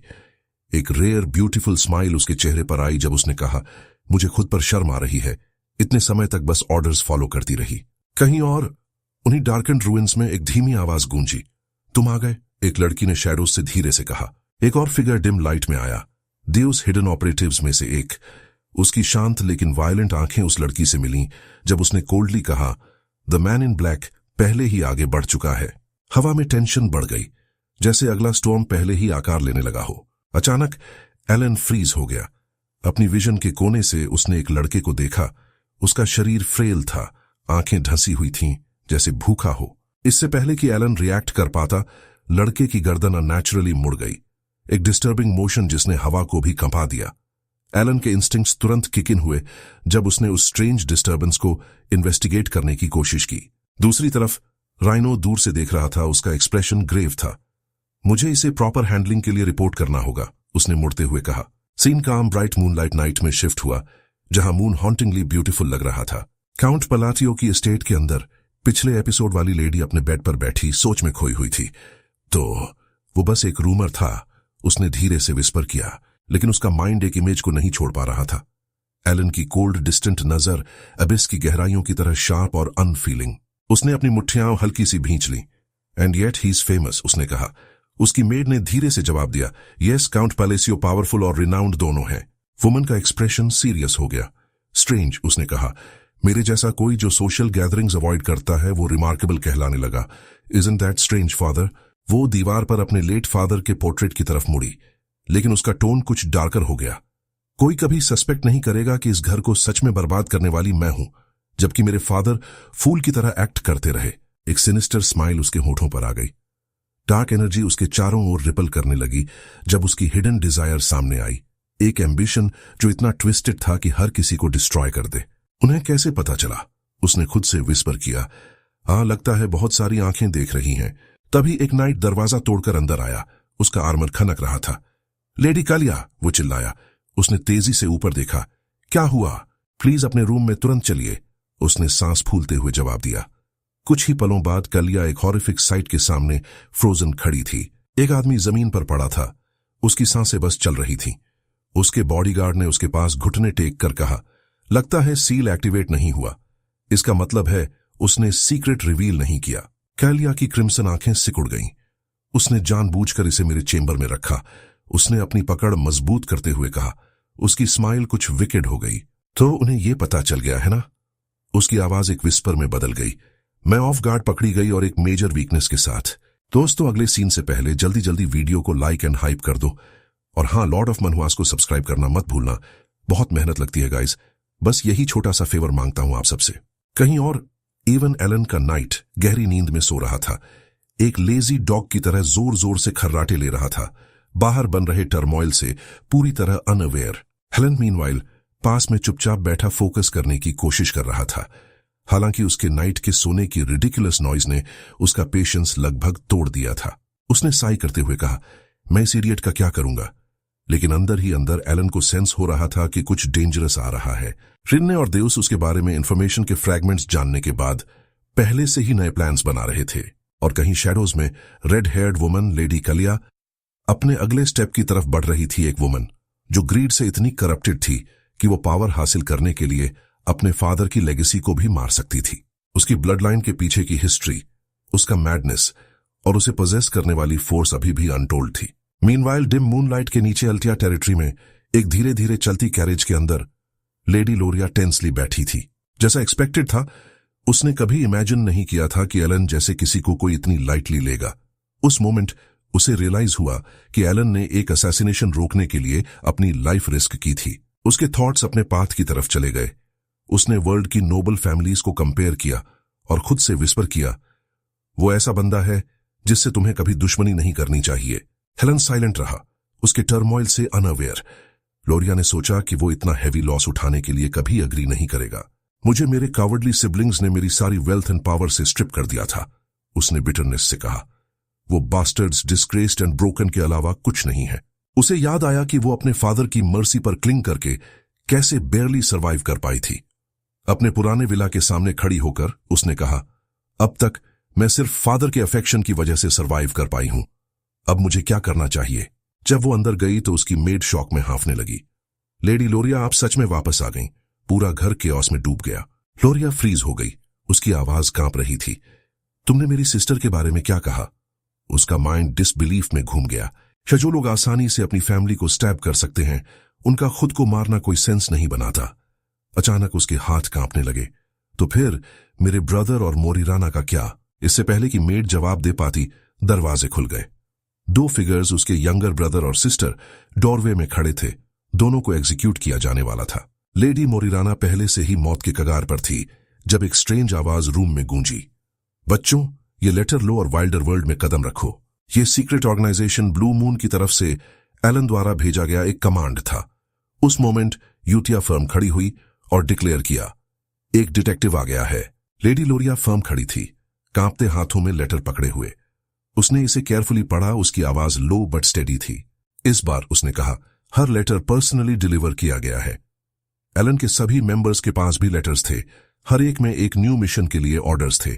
मीनवाइल लियो रिने की तरफ मुड़ा और एक हल्की सी मुस्कान के साथ कहा, यह अच्छा है, a new mission means a new opportunity. लेकिन सीन जल्दी से लेडी लोरिया पर वापस शिफ्ट हो गया। वो फ्रोजन खड़ी थी, अपने कजन की लाइफलेस बॉडी को फ्लोर पर देख रही थी। क्या? ये क्या है?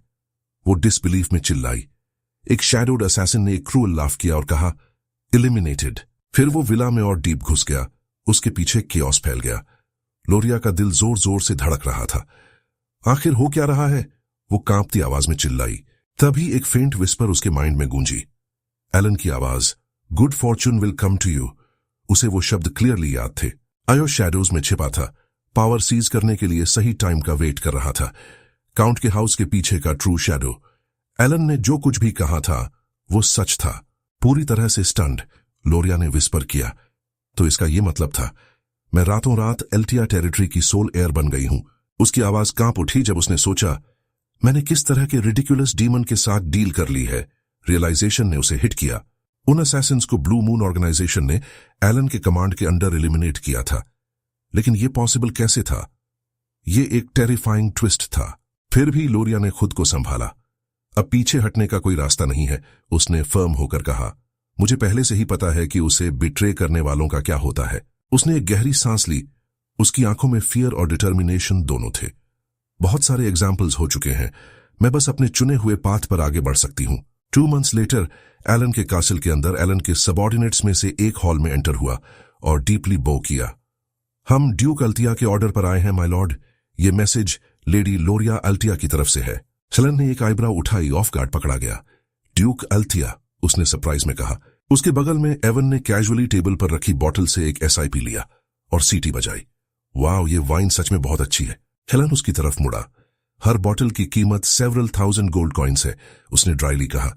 मुझे विश्वास नहीं हो रहा कि मैं लोरिया अल्तिया के रिस्पेक्ट के साथ आई एक बोतल देख रहा हूं। वो धीरे धीरे खड़ा हुआ। उसका टोन थॉटफुल हो गया। तो ये ड्यूक नहीं बल्कि यंगेस्ट लोरिया ने प्रिपेयर किया है, पर मेरे लिए क्यों भेजा? मुझे पहले से ही गिल्टी फील हो रहा है कि मैंने लास्ट टाइम उसकी हेल्प नहीं की। उसने मैसेंजर को शार्पली देखा। मुझे बताओ इसका एग्जैक्टली क्या मतलब है? उसने ये मेरे लिए क्यों भेजा? मैसेंजर ने अपना पोस्चर सीधा किया और रिप्लाई किया, ड्यूक ने पर्सनली इसे प्रिपेयर किया है और ऑर्डर दिया है कि इसे बाय हैंड डिलीवर किया जाए। हेलेंस द ड्यूक शब्द सुनकर फ्रीज हो गया। डिड यू से पर्सनली? एक थॉट उसके दिमाग में आया। वेट अ सेकंड, इसका मतलब यंगेस्ट लोरिया ड्यूक ऑफ अल्तिया बन गई? वो स्टन्ड खड़ा रह गया। मीनवाइल अल्तिया टेरिटरी में लोरिया ने अपनी बॉडी को स्लाइटली स्ट्रेच किया, अपनी विंडो से बाहर देखते हुए। 2 months एक स्टॉर्म की तरह बीत गए, उसने विस्पर किया। अपने इन लॉ के हाथों अपने फादर की डेथ के बाद उसने सक्सेशन सेरेमनी की और ऑफिशियली ड्यूक ऑफ अल्तिया बन गई। मुझे तो पहले ऑफिस में एंटर करने की भी परमिशन नहीं थी, उसने बिटरनेस से कहा। सबको लगता है कि मेरे सिबलिंग्स की डेथ सडन थी और मैं बी द्वारा बनाए गए एलिबाई की वजह से सस्पिशन से बच गई। उसका टोन डार्कन हो गया। उस समय मेरी सीक्रेट ऑर्गेनाइजेशन भी मेरे सिबलिंग ने डिस्ट्रॉय कर दी थी। जब मैं अपने मिशन से लौटी तो मैं पहले ही सब कुछ खो चुकी थी। बोलते हुए उसके हाथ हल्के से कांपने लगे। जब मुझे बाद में रियलाइज हुआ तो मैं हॉरिफाइड थी। वो रुकी, उसके थॉट्स एलन की तरफ चले गए। उसने उस सिचुएशन का भी फायदा उठाया, उसने बिटरनेस से सोचा। उसने इंटरफियरेंस के जरिए मेरा ऑफर रिजेक्ट कर दिया, जैसे उसने पहले ही सब कुछ देख लिया हो। उस मोमेंट पास खड़ा एक फुलिश कोर्ट लॉयर मन ही मन सोच रहा था, हमारे लॉर्ड एलन ने सच में उसकी पर्सनली हेल्प की। लेकिन डीप डाउन सब सच जानते थे। एलन ने लोरिया की कभी डायरेक्टली हेल्प नहीं की थी और उसे आज भी इस बात का रिग्रेट था। मीनवाइल लोरिया बोलती रही, उसकी आवाज काम येट रिफ्लेक्टिव थी। एलन आफ्टरवर्ड उसने सब कुछ फ्लॉलेसली हैंडल किया, उसने कहा। वो कितने स्टेप्स अहेड की प्लानिंग कर रहा है। मैंने उसे फादर की डेथ के बारे में इन्फॉर्म भी नहीं किया था ताकि उस पर बर्डन न पड़े। उसका एक्सप्रेशन डार्कन हो गया जब एक ट्रबलिंग थॉट उसके माइंड में आया। यहां कुछ सस्पिशियस है। एलन ने खुद भी क्लेम किया था कि वो लेडी लोरिया पर हुए असैसिनेशन अटेम्प्ट में इन्वॉल्व्ड नहीं था। तो ये कैसे पॉसिबल था कि ब्लू मून ऑर्गेनाइजेशन के एक मेंबर ने उसके दुश्मनों को मार दिया और सेम टाइम पर उसकी हेल्प भी की? ये एक ऐसा क्वेश्चन था जिसने लॉजिक और फेट दोनों को ट्विस्ट कर दिया था। लोरिया की नजरें शार्प हो गईं। नो डाउट, उसने क्वाइटली कहा। उसने मुझे रीच आउट किया क्योंकि उसके प्लान को अल्तिया पर कंट्रोल की जरूरत थी। उसने अपनी आंखें कुछ देर के लिए बंद की, अपने थॉट्स गैदर करते हुए। अब मैंने अपने रूल के अंडर हर रिमेनिंग ऑर्गेनाइजेशन को यूनिफाई कर लिया है, उसने सोचा। लेकिन मैं ये नहीं बता सकती कि इससे मैं उसकी एलाई बनी हूं या पॉन। लोरिया बोलती रही, उसका टोन स्टेडी येट कॉन्टेम्पलेटिव था। अल्तिया की ड्यूक होने के बावजूद उसने क्वाइटली कहा, मैं अभी भी एलन की छिपी हुई पावर से कंपेयर नहीं कर सकती, जिसका मतलब है कि उसे मुझसे कुछ और चाहिए होगा। उसकी आंखें सिकुड़ गईं। पिलॉटी नहीं, वो अंडरवर्ल्ड ब्रोकर जो प्योरली बिजनेस के जरिए थ्राइव करती है, वही उसकी वाइल्ड इमेजिनेशन को ट्विस्ट कर रही है। लोरिया की नजरें नरम हो गईं जब उसने ऐड किया, उसके पास कुछ ऐसा है जो मेरे पास नहीं है। वो अल्तिया का रिन्यूअल होना चाहिए। उसी मोमेंट एलन की इमेज उसके माइंड में फ्लैश हुई। एक प्रोडिजी स्ट्रेटेजिस्ट, एक आदमी जो पॉलिटिकल वर्ल्ड को एक चेस बोर्ड की तरह मूव करता था, हर पीस को ऐसे पकड़े हुए जैसे वो कुछ भी ना हो। वो एम्पायर की हिडन पावर का मैनिपुलेटर था। प्रेजेंट में वापस लोरिया के बगल में डार्क नाइट ने धीरे से कहा, अब से आपको सिर्फ उस पर फोकस करना चाहिए जो किया जाना है। लोरिया ने कॉन्फिडेंटली सिर हिलाया। माय नोबल बेनिफैक्टर एलन जल्द ही मुझसे कांटेक्ट करेगा, उसने एक काम स्माइल के साथ कहा। मैं बस होप करती हूं कि गिफ्ट ने उसे प्लीज किया होगा। उसके चीयरफुल येट कंपोज्ड एक्सप्रेशन के पीछे कैलकुलेशन का स्टॉर्म छिपा था। मीनवाइल एलन के टेरिटरी में मैसेंजर ने बो किया। देन माय लॉर्ड, मैं चलता हूं। एलन ने सिर हिलाया, लेकिन उसका माइंड कहीं और था। लोरिया, वो वुमन जो कभी कांस्टेंट थ्रेट में थी, अब ड्यूक है। उसके थॉट्स घूमने लगे। What the hell. उसके बगल में एवन ने स्लाइटली फ्राउन किया। तुम फिर से इतना स्ट्रेंज एक्ट क्यों कर रहे हो? एलन ने जवाब नहीं दिया, अभी भी गहरे सोच में डूबा हुआ। कुछ तो गड़बड़ है, इस सब में कुछ ऑफ फील हो रहा है। 1 मंथ लेटर, करंट इवेंट से 5 years पहले, एलन जो तब कहीं ज्यादा एरोगेंट और केयर फ्री था, अपनी चेयर पर पीछे झुका हुआ था जब एवन रूम में एंटर हुआ। तो तुम अब काउंट बन गए हो? एवन ने एक मुस्कान के साथ पूछा। एलन मुस्कुराया। ऑफिशियली अभी नहीं, न्यू ईयर शुरू होने के बाद आई सपोज मैं टाइटल यूज कर सकता हूं। उसने विंडो से बाहर देखते हुए सोचा, एक इजी लाइफ के लिए मेरे प्लान में काउंट बनना कभी पार्ट नहीं था। लेकिन फिर उसने साई किया। स्टिल रिस्पेक्ट के लिए एटाई जीवन, सक्सेशन फाइट से बचो, रॉडमिल में सेटल हो जाओ, गवर्नमेंट जर्नी पर जाओ। वो धीरे से हंसा। एक बार जब मुझे इसकी आदत हो गई तो नोबल्स लाइफ आदि बुरी नहीं थी। Even the work life balance had it's charm. उस दिन उसने एवन को उनकी यूथ सेरेमनी का एक छोटा कार्ड दिया। बाय द वे, एलन ने कैजुअली पूछा, तुम्हें उस असैसिनेशन के बारे में कुछ मिला जिसने लियो को मारा? एवन का चेहरा सीरियस हो गया। अभी तक कुछ नहीं, लेकिन इंफॉर्मेशन गिल्ड अभी भी इन्वेस्टिगेट कर रही है। हमें जल्द ही सच पता चल जाएगा। प्रेजेंट टाइम में वापस एवन दीवार से सटकर खड़ा हो गया और पूछा, ये सब क्या है एलन? ये अल्टिया टेरिटरी में किलिंग या रिवेंज के बारे में तो नहीं है ना? एलन ने तुरंत जवाब नहीं दिया। उसने चुपचाप सोचा, शायद गेम से ये स्मॉल डिफरेंसेस मेरे खुद के एक्शंस की वजह से बटरफ्लाई इफेक्ट्स की तरह हैं। एक पॉज के बाद उसने कामली कहा, मैं बस जस्ट इन केस प्रिपेयर्ड रहना चाहता हूं। एवन हंसा। अभी अभी वो काफी काउंट लाइक साउंड किया। एलन हल्के से मुस्कुराया। Let's go with that. उसने अपना फोकस वापस अपने हाथों में लेटर पर किया, सोचते हुए, इस बार क्या होगा? I wonder. जैसे ही उसने अपने ब्लू मून मेंबर्स की रिपोर्ट्स पढ़ी, एक क्वाइट प्राइड उसके सीने में भर गया। उनमें से हर एक टाइम के साथ स्ट्रॉन्गर हो रहा था, स्पेशली वो 5 बच्चे जिन्हें उसने ऑर्फनेज के जरिए स्पॉन्सर किया था। एक सॉफ्ट स्माइल उसके चेहरे पर आई। ऑर्फनेज से मंथली लेटर्स मेरे लिए एक रूटीन बन गए हैं, उसने कहा। भले ही मैंने उनके चेहरे कभी नहीं देखे, बस उनकी प्रोग्रेस के बारे में पढ़कर ही मेरे चेहरे पर एक प्राउड फादर की तरह स्माइल आ जाती है। उस मोमेंट सच क्लियर हो गया। एलन शैडोज से 5 रिमार्केबल बच्चों को पाल रहा था, हालांकि वो कभी सच में मिले नहीं थे। उसने फिर से लेटर पर नजर डाली। उसका एक्सप्रेशन नरम हो गया। वो बहुत बड़े हो गए हैं। फिर अचानक एक थॉट उसके दिमाग में आया। सोचकर देखा जाए, अब वो कितने साल के हैं? उसने जोर से पूछा। हेवन ने एक आईब्राउ उठाई। तुम अचानक क्यूरियस हो रहे हो? उसने अपनी बाहें मोड़ ली और जवाब दिया, वो सोसाइटी में कदम रखने की एज में पहुंच रहे हैं। उनमें से कुछ ने तो ऑर्फनेज पहले ही छोड़ दिया है। एलन जेन्युइनली सरप्राइज्ड लग रहा था। उसे ये नहीं पता था। एवन ने कंटिन्यू किया, जिनमें से ज्यादातर को तुमने पर्सनली रेस्क्यू किया था, वो उसी एज ग्रुप में हैं। वो 5 बचपन में क्यूट और चबी थे, स्पेशली सियोलरांग, वो लिटिल किटन। वो बंच में सबसे वाइल्ड है। हेलन डिसबिलीफ में आंखें झपकाने लगा। रियली? उसने लगभग एक अस्टॉनिश्ड फूल की तरह कहा। अपनी इमेजिनेशन में वो उन 5 बच्चों को मुस्कुराते हुए देख सकता था, जो उसे इतने समय तक चुपचाप पालने के लिए दिल से थैंक यू कह रहे थे। हेलन ने एक वार्म एक्सप्रेशन के साथ लेटर को पकड़ा। ऑलराइट, आई सपोज अब उन्हें जाने देने का टाइम आ गया है। हेवन ने उसे सरप्राइज से देखा। रियली? क्या ये वही नहीं है जिन्हें तुमने जानबूझकर पास रखा था? एलन अपनी चेयर पर पीछे झुक गया। उसका एक्सप्रेशन काम येट थॉटफुल था। अब कोई जरूरत नहीं है, उसने क्वाइटली कहा। वो अच्छी तरह से बड़े हो गए हैं। अब उनके फ्यूचर के बारे में सोचना शुरू करने का टाइम है। अंदर ही अंदर उसने सोचा, सिंस मैंने ये श्योर किया कि वो सिंस के रूप में अवेकन ना हो, अब वो खुद को मैनेज कर पाएंगे, राइट? हेवन जो चुपचाप रिपोर्ट्स रिव्यू कर रहा था ने सिर हिलाया। अब जब वो सब हेल्थी हैं, हाँ मुझे भी ऐसा ही लगता है। लेकिन एलन की आंखें थोड़ी सिकुड़ गईं जब उसने उनके इंडिविजुअल टैलेंट्स को याद करना शुरू किया। उनमें से हर एक की अपनी स्ट्रेंथ है, उसने धीरे से कहा। योट या फेथ से पैदा हुआ एक टैलेंट, डेउस सोर्ड के साथ नेचुरल, रिन ने रिसर्च के लिए एक ब्रिलियंट माइंड, सियोलरांग कॉम्बैट में अनमैच्ड, और राधन एक बॉर्न लीडर।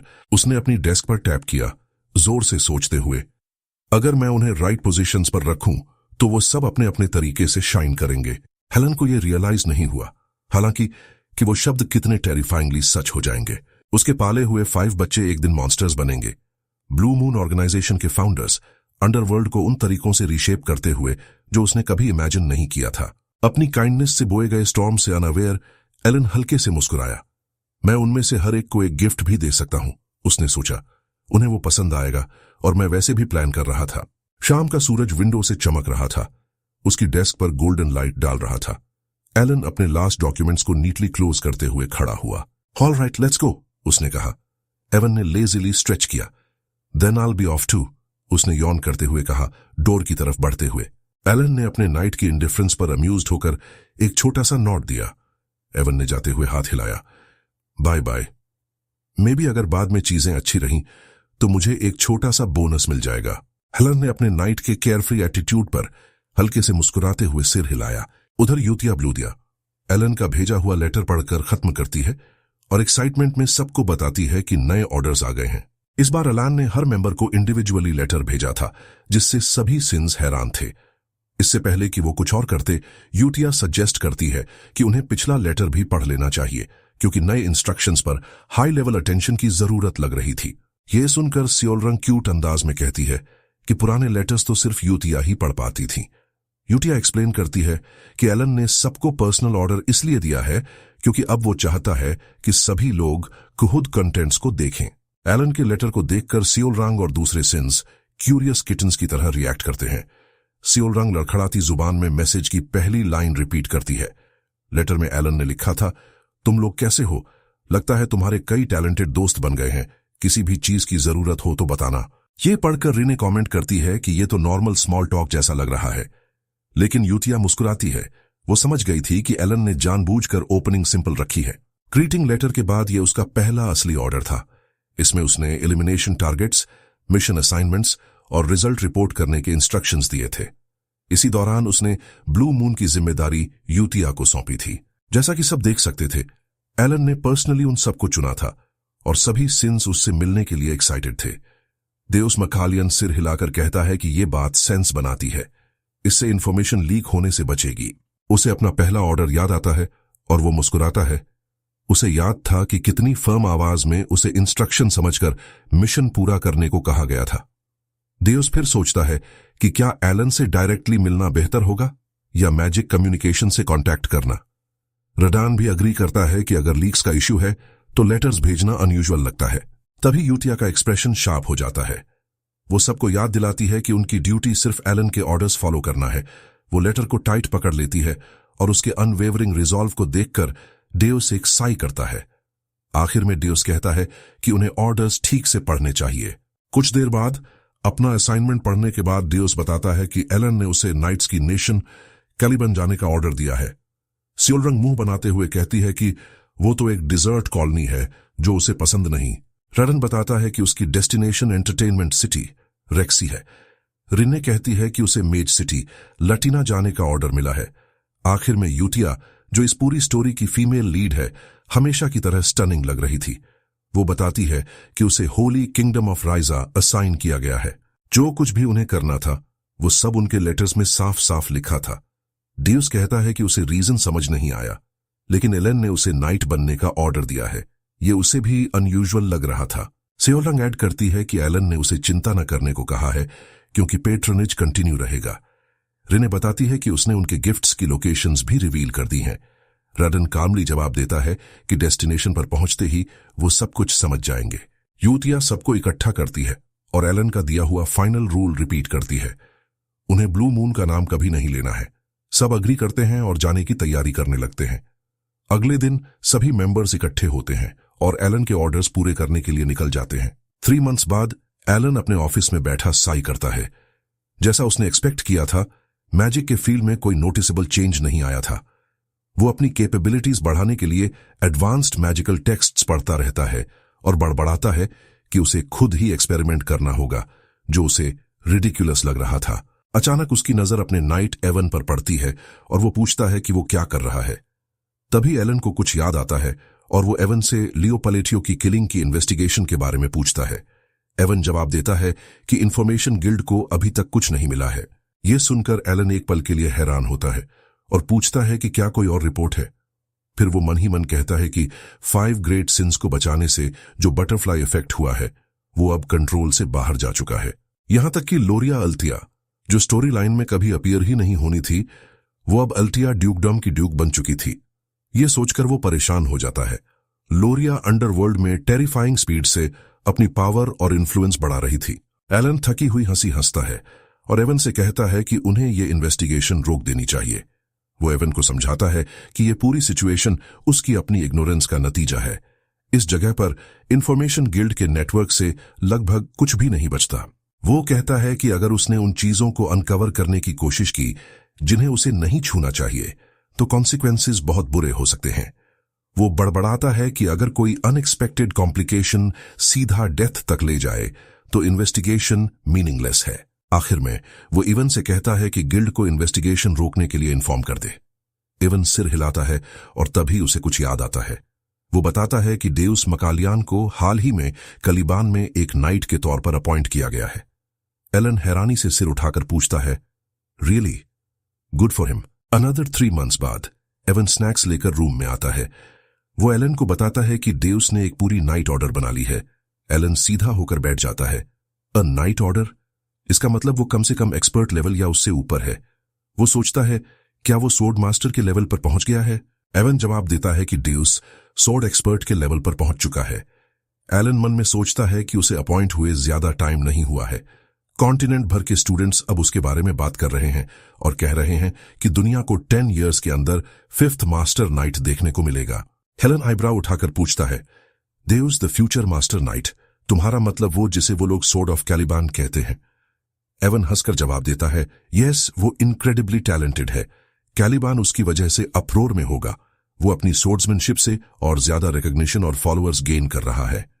एलन चुपचाप उसकी प्रोग्रेस एडमायर करता है। 6 months और बीत जाते हैं। 5 ग्रेट सिंस को ऑर्फनेज छोड़े हुए लगभग 1 साल हो चुका था। एलन एक काउंट की रिस्पॉन्सिबिलिटीज का आदी हो ही रहा था कि एवन फिर से भागता हुआ न्यूज लेकर आता है। वो बताता है, डेउस ऑफिशियली द सोर्ड ऑफ कैलिबान बन गया है। ये सुनते ही एलन अपनी जगह पर फ्रीज हो जाता है।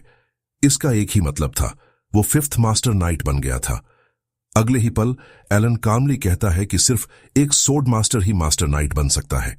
वो एवन को एक्सप्लेन करता है कि साइकेडेलिया का सोर्ड मास्टर एक सुपर ह्यूमन होता है जिसने ऑरा ब्लेड को सरपास करके डिविएशन नाम की एक यूनिक एबिलिटी अनलॉक की हो।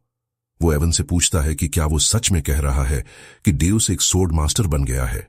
एवन उसे इंटरप्ट करके क्लैरिफाई करता है कि डेउस अभी उस लेवल तक पहुंचने वाला है। उसने अभी तक अपनी डिविएशन क्रिएट नहीं की है, लेकिन नेशन ने उसे मास्टर नाइट का टाइटल दे दिया है।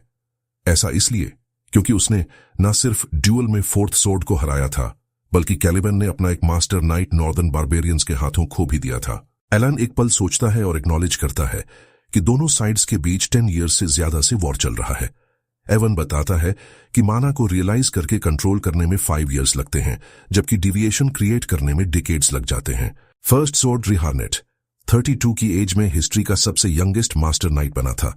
उसने 5 years की एज से सोर्ड चलाना शुरू किया था और स्ट्रेंथ में अनमैच्ड था। इतने टैलेंट के बावजूद रिहार्नेट को उस लेवल तक पहुंचने में 20 years से ज्यादा लगे थे। और अब डेउस, एक बच्चा जो सोर्ड्स के बारे में कुछ नहीं जानता था, वो मास्टर नाइट बन रहा था। एलन की आंखें चौड़ी हो जाती हैं। वो सोचता है, तो अगर वो सिर्फ अपनी डिविएशन का इंतजार कर रहा है, तो क्या इसका मतलब है कि वो रिहार्नेट को भी सरपास कर चुका है? वो जल्द ही सोर्ड मास्टर स्टेटस तक पहुंच सकता है। उसके चेहरे पर एक छोटी सी स्माइल आ जाती है। शायद मैं उससे सोचे हुए से ज्यादा जल्दी बेनिफिट ले सकता हूं। एवन चुपचाप उसके रिएक्शन को नोटिस करता है। एलन हैरानी से लेटर को देखता है और बड़बड़ाता है कि शायद वो अब और कुछ नहीं कर सकता, लेकिन एवन तुरंत इंसिस्ट करता है कि उसे खुद को ब्लेम नहीं करना चाहिए। एलन फिर से लेटर पकड़ता है और एक्सप्लेन करता है कि उसे सिर्फ यूतिया से ही लेटर्स मिलते हैं। होली किंगडम जाने के बाद भी वो उसे रेगुलरली भेजती रहती है। हर लेटर में 5 ग्रेट सिंस के बारे में न्यूज होती है, जिनके साथ वो पली बढ़ी थी। ऐसा लगता था कि वो सब क्लोज कांटेक्ट में हैं। वो साई करता है और कहता है कि उन लोगों ने कभी उसका चेहरा तक नहीं देखा, पर कम से कम गिफ्ट्स के लिए थैंक यू तो बोल सकते थे। फिर वो रुकता है, हल्के से अपने चीक्स पर स्लैप करता है और खुद को करेक्ट करता है। वो कहता है कि वो तो इस बात के लिए शुक्रगुजार है कि 5 ग्रेट सिंस के तौर पर अवेकन होने के बाद उन्होंने पूरा किंगडम डिस्ट्रॉय नहीं कर दिया। एलन विस्पर करता है कि जब तक वो सब अच्छी तरह जी रहे हैं वो सच में खुश है। देन सीन शिफ्ट होता है कैलिबान के सेंट्रल एरिया क्रिथम पर। कैलिबान का सेंट्रल डिस्ट्रिक्ट, जहां हाई रैंक नोबल्स रहते थे, वहीं पर सोर स्कैपलिफ नाइट ऑर्डर की ग्रैंड मैंशन थी। अंदर अनगिनत नाइट्स अपनी सोर्ड्समैनशिप प्रैक्टिस कर रहे थे। हिल के टॉप पर ड्यूस खड़ा था, जो अब पूरी नाइट यूनिफॉर्म में था। वो काफी मैच्योर, काम और हैंडसम लग रहा था। पूरे कैलिबान में उसका टाइटल गूंज रहा था, देउस मकालियन, सोर स्कैपलिफ नाइट ऑर्डर का कैप्टन और हिस्ट्री का यंगेस्ट मास्टर नाइट। एक लड़की अचानक खुशी से उसकी तरफ वेव करती है। ब्रदर, देउस मुस्कुराकर जवाब देता है। वो अपने बचपन के दिनों से काफी ज्यादा मैच्योर और कंपोज्ड लग रहा था। वो मन ही मन सोचता है कि 1 साल बीत जाने के बाद भी वो यादें उसे एम्बैरेस्ड महसूस कराती हैं। उसे वो दिन याद आता है जब उसने ब्लैक करप्शन में अपना सब कुछ खो दिया था और कैसे उसकी बहन डार्कनेस में चली गई थी। देउस उसे बचाने की कोशिश में अनकंट्रोलेबल रेज से भर गया था। उसकी नफरत उसे बार बार नीचे खींच रही थी, यहां तक कि वो लगभग इम्प्रिजन्ड हो जाता। वो पूरी तरह डार्क साइड में चला गया था। द ग्रेट मून ने उसकी जान बचाई थी, पर सिर्फ यही वजह नहीं थी। उसने डेस्परेशन में अपनी अलीजियंस स्वेयर की थी, क्योंकि उसे लगा था कि यही एकमात्र रास्ता बचा है। वो यूथिया की आवाज को याद करता है और खुद को अपना बदला अपने हाथों से लेने का प्रॉमिस याद दिलाता है। ब्लू मून के अंडर काम करते हुए उसने अनगिनत डेंजरस मिशंस किए। उसने कभी कंप्लेन नहीं की, कभी हेजिटेट नहीं किया। हर असाइनमेंट ब्लैक फोर्सेस को फेस करने की तरफ एक स्टेपिंग स्टोन बन गया। कई सालों बाद उसे आखिरकार अपना पहला पर्सनल ऑर्डर मिला। जब उसने आखिरी लेटर खोला तो वो कंफ्यूज हो गया था। ऑर्डर ब्लू मून के दिए गए किसी भी ऑर्डर से अलग था। वो उसे सदर्न कैलिबान के एक छोटे से इन में ले गया, जहां उसे एक गिफ्ट रिट्रीव करने के लिए कहा गया था। शुरू में वो एक्साइटेड नहीं था। जिस बंदे ने सब कुछ खो दिया हो, उसके लिए गिफ्ट्स कुछ भी मायने नहीं रखते थे। लेकिन लोकेशन पर पहुंचते ही डेउस इंस्टेंटली समझ गया कि उसका मास्टर एलन उसे क्या देना चाहता था। गिफ्ट उसकी बहन थी, जिंदा, सेफ और उसका इंतजार कर रही थी। लेटर की आखिरी लाइन पढ़ते ही उसकी आंखें डिसबिलीफ में कांप उठीं। द ग्रेट मून की तरफ से गिफ्ट तुम्हारी फैमिली है, जिसे तुमने हमेशा के लिए खोया हुआ समझ लिया था। ये पढ़ते ही डेउस टूट जाता है। आंसू अनकंट्रोलेबली बहने लगते हैं और वो आगे बढ़कर कांपते हुए हाथों से अपनी बहन को गले लगा लेता है। उसकी बहन शॉक में उसे घूरती रहती है। उसे यकीन नहीं हो रहा था कि वो क्या देख रही है। डेउस के लिए वो अपनी जान से भी ज्यादा कीमती थी। डेउस माकालियन अपनी बहन को जोर से गले लगा लेता है। आंसुओं के बीच उसकी आवाज कांप रही थी। वो कहता है कि जिस बहन को वो मरा हुआ मान चुका था, वो आज भी जिंदा है। दर्द और राहत के मिक्स इमोशंस के साथ वो अपनी बहन से पूछता है कि उसे खोने के बाद क्या हुआ था। स्टाइला भी अपने भाई का हाथ पकड़कर रो रही थी, पर वो उसे कंफर्ट करने के लिए हल्की सी स्माइल देती है। थोड़ी देर बाद जब वो शांत हो जाती है तो वो चाय पीते हुए एक्सप्लेन करना शुरू करती है। वो बताती है कि उन लोगों के ले जाने के बाद वो लंबे समय तक अंधेरे में फंसी रही। बोलते बोलते उसे वो सारी यादें ताजा हो जाती हैं। वो डिस्क्राइब करती है कि कैसे उसे एक पिच ब्लैक केज में बंद कर दिया गया था, जहां वो अपनी मौत का इंतजार कर रही थी। जब आखिरकार उसकी बारी आई तो वहां कोई टेरिफाइंगली स्ट्रांग बंदा अपीयर हुआ। उस बंदे ने उसका हाथ पकड़ा और उसे रोशनी की तरफ खींच लिया, जिससे वो बचकर भाग सकी। कई सालों बाद जब उसे एक स्लेव मर्चेंट को बेचा जा रहा था, तब एक और पावरफुल फिगर ने उसे फिर से बचाया। एक ब्लेड ने अटैकर्स को काट दिया और वो दूसरी बार बच गई। वो बंदा एलन का नाइट एवन था, जिसने डेउस की बहन स्टाइला को बचाया था। प्रेजेंट में वापस आकर स्टाइला एक्सप्लेन करती है कि उन इवेंट्स के बाद उसे एक स्पॉन्सर से प्रेशियस मेडिसिन मिली। वो एलन का लेटर पकड़कर कॉन्फिडेंटली बताती है कि ये लेटर उसे पर्सनली दिया गया था और एलन बिना फेल हुए मेडिसिन और सपोर्ट भेजता रहा। लेटर पर एलन पैलेटियो का नाम लिखा था और मैसेज में बताया गया था कि एलन ने ये सब कुछ स्टाइला के लिए भेजा है और इसे पर्सनली डिलीवर करने का ऑर्डर दिया है। उस पल डेउस समझ गया कि द ग्रेट मून उसकी बहन के लिए भी काम कर रहा था। वो पहले से ही जानता था कि उसकी बहन उसके लिए कितनी प्रेशियस है। स्टाइला खुशी से कहती है कि द ग्रेट स्पॉन्सर ने उसकी इतनी मदद की है कि वो शब्दों में बयां नहीं कर सकती। एलन ने एवन के थ्रू उन्हें सपोर्ट किया था, क्योंकि वो अपनी असली आइडेंटिटी छिपाकर रखना चाहता था। ये सब सुनकर डेउस स्टन्ड रह गया। उसके चेहरे पर शॉक साफ दिख रहा था, क्योंकि द ग्रेट मून उसकी बहन को अपने असली नाम से प्रोटेक्ट कर रहा था। वो समझ नहीं पा रहा था कि द ग्रेट मून को उनकी सिचुएशन के बारे में पता कैसे चला। उसने अपनी फैमिली के बारे में कभी किसी से बात नहीं की थी। सिर्फ यूतिया ब्लूदिया ने उस ब्लैक लैम्प को नोटिस किया था जिसने कभी उसे टारगेट किया था। वो सीरियस होकर खुद से पूछता है कि द ग्रेट मून सब कुछ कैसे जानता है। सब द ग्रेट मून को एक अनपैरेलल्ड प्रोडिजी मानते थे जो हर छिपे हुए सच से अवेयर लगता था। उसी समय डियोस के दिमाग में यूतिया से जुड़ी यादें ताजा हो जाती हैं। कंफ्यूजन और डिसबिलीफ उसे एक सिंगल पिक्चर की तरफ खींच रहे थे। अचानक सब कुछ अलाइन हो गया। उसे अब समझ आया कि यूतिया आखिर द ग्रेट मून के बारे में बात करते हुए एंग्शियस क्यों हो जाती थी, उसकी आवाज में नर्वसनेस क्यों होती थी, और वो बार बार क्यों याद दिलाती थी कि एक सोड अपने मास्टर के बिना कभी खुद से एक्ट नहीं कर सकती। ये रियलाइज करते ही उसके थॉट्स में अंधेरा छा गया कि असली बेवकूफ तो वो खुद था। फिर भी होप की एक किरण बची थी। उसे याद आया कि द ग्रेट मून पहले से ही सब कुछ जानता था और उस बच्चे के लिए हिंट्स छोड़ रहा था जिसे अकेले सरवाइव करने के लिए फोर्स किया गया था। ये सच जानते ही उसका शरीर कांपने लगा। स्टाइला उसे इस रियलाइजेशन से बाहर खींचती है और पूछती है कि वो इतना स्टंड क्यों लग रहा है। अंदर ही अंदर देउस समझ गया था कि उसकी सोड ने अकेले एक्ट करने की हिम्मत की। फिर भी द ग्रेट मून ने मर्सीफुल होना चुना। नैरेटर का व्यू वाइड होता है जिससे पता चलता है कि द ग्रेट मून यानी एलन डियोस की लाइफ को एक केयरफुली अरेंज स्ट्रेटेजी की तरह गाइड कर रहा था, जैसे किसी पपेट को कंट्रोल कर रहा हो। डियोस विस्पर करता है कि उसने इतने साल नफरत और बदले की आग में गुजार दिए, पर कभी हर चीज के पीछे का सच नहीं समझ पाया। डियोस अपनी बहन को देखता है। उसका चीयरफुल एक्सप्रेशन किसी ऐसे इंसान की ब्राइटनेस लिए हुए था जो एक लंबे भयानक अंधेरे से बाहर निकला हो। वो सरवाइव कर गई थी। द ग्रेट मून ने उसे बचाया था और उनकी फैमिली को प्रोटेक्ट किया था। उसके लिए ये सर्वाइवल किसी भी गिफ्ट से बढ़कर था। तभी उसके दिमाग में यूतिया के शब्द गूंजते हैं। वो हमेशा कहती थी कि एक दिन वो समझेगा कि वो उस बंदे को क्यों फॉलो करती है जो सच में टेरिफाइंग है, द ग्रेट मून। डियोस को रियलाइज होता है कि यूतिया ना तो फैनेटिक थी और ना ही ब्लाइंड ट्रस्ट पर टिकी थी। उसने अपनी विल से कलिबान में जगह बनाई और नाइट बनी। फिर भी वो एलन की पूजा ऐसे करती थी जैसे वो कोई गॉड हो। अब डियोस को आखिरकार समझ आ गया था कि क्यों। डिटर्मिनेशन उसके चेहरे पर छा जाता है। वो डिक्लेयर करता है कि उसका मिशन कैलिबान के पिनिकल तक पहुंचना, एक मास्टर नाइट बनना और द ग्रेट मून को डिवोटेड फाइनेस्ट सोर्ड्समैन की एक पर्सनल नाइट ऑर्डर बनाना है। अब वो ये भी समझ गया था कि यूतिया क्यों हमेशा कहती थी कि एलन उसका गॉड और लाइफ सेवर है, और अपने डिसीजन से फ्यूल्ड होकर डियोस सोर्ड मास्टरी और अपनी नाइट ऑर्डर बनाने के रास्ते पर चल पड़ता है। कुछ समय बाद डियोस बैल्कनी पर खड़ा था। एक लंबा नाइट पास आकर इन्फॉर्म करता है कि समय आ गया है। डियोस आगे बढ़कर नीचे इकट्ठी हुई नाइट ऑर्डर को देखता है। वो अनाउंस करता है कि ये एक्सपीडिशन सोर्ड स्कैपलिफ नाइट ऑर्डर के लिए पहला स्टेपिंग स्टोन होगी। वो अपनी मेस्मराइजिंग और टेरिफाइंग सोर्ड को पकड़ता है और डिक्लेयर करता है कि वो उस दिन का इंतजार कर रहा है जब वो द ग्रेट मून को अपना ग्रेटिट्यूड ऑफर कर सकेगा। उसकी आंखों में डार्क डिटर्मिनेशन चमक रहा था। इसके बाद सोर्ड स्कैपलिफ नाइट्स बारबेरियंस के खिलाफ एक्सपीडिशन पर निकल जाते हैं।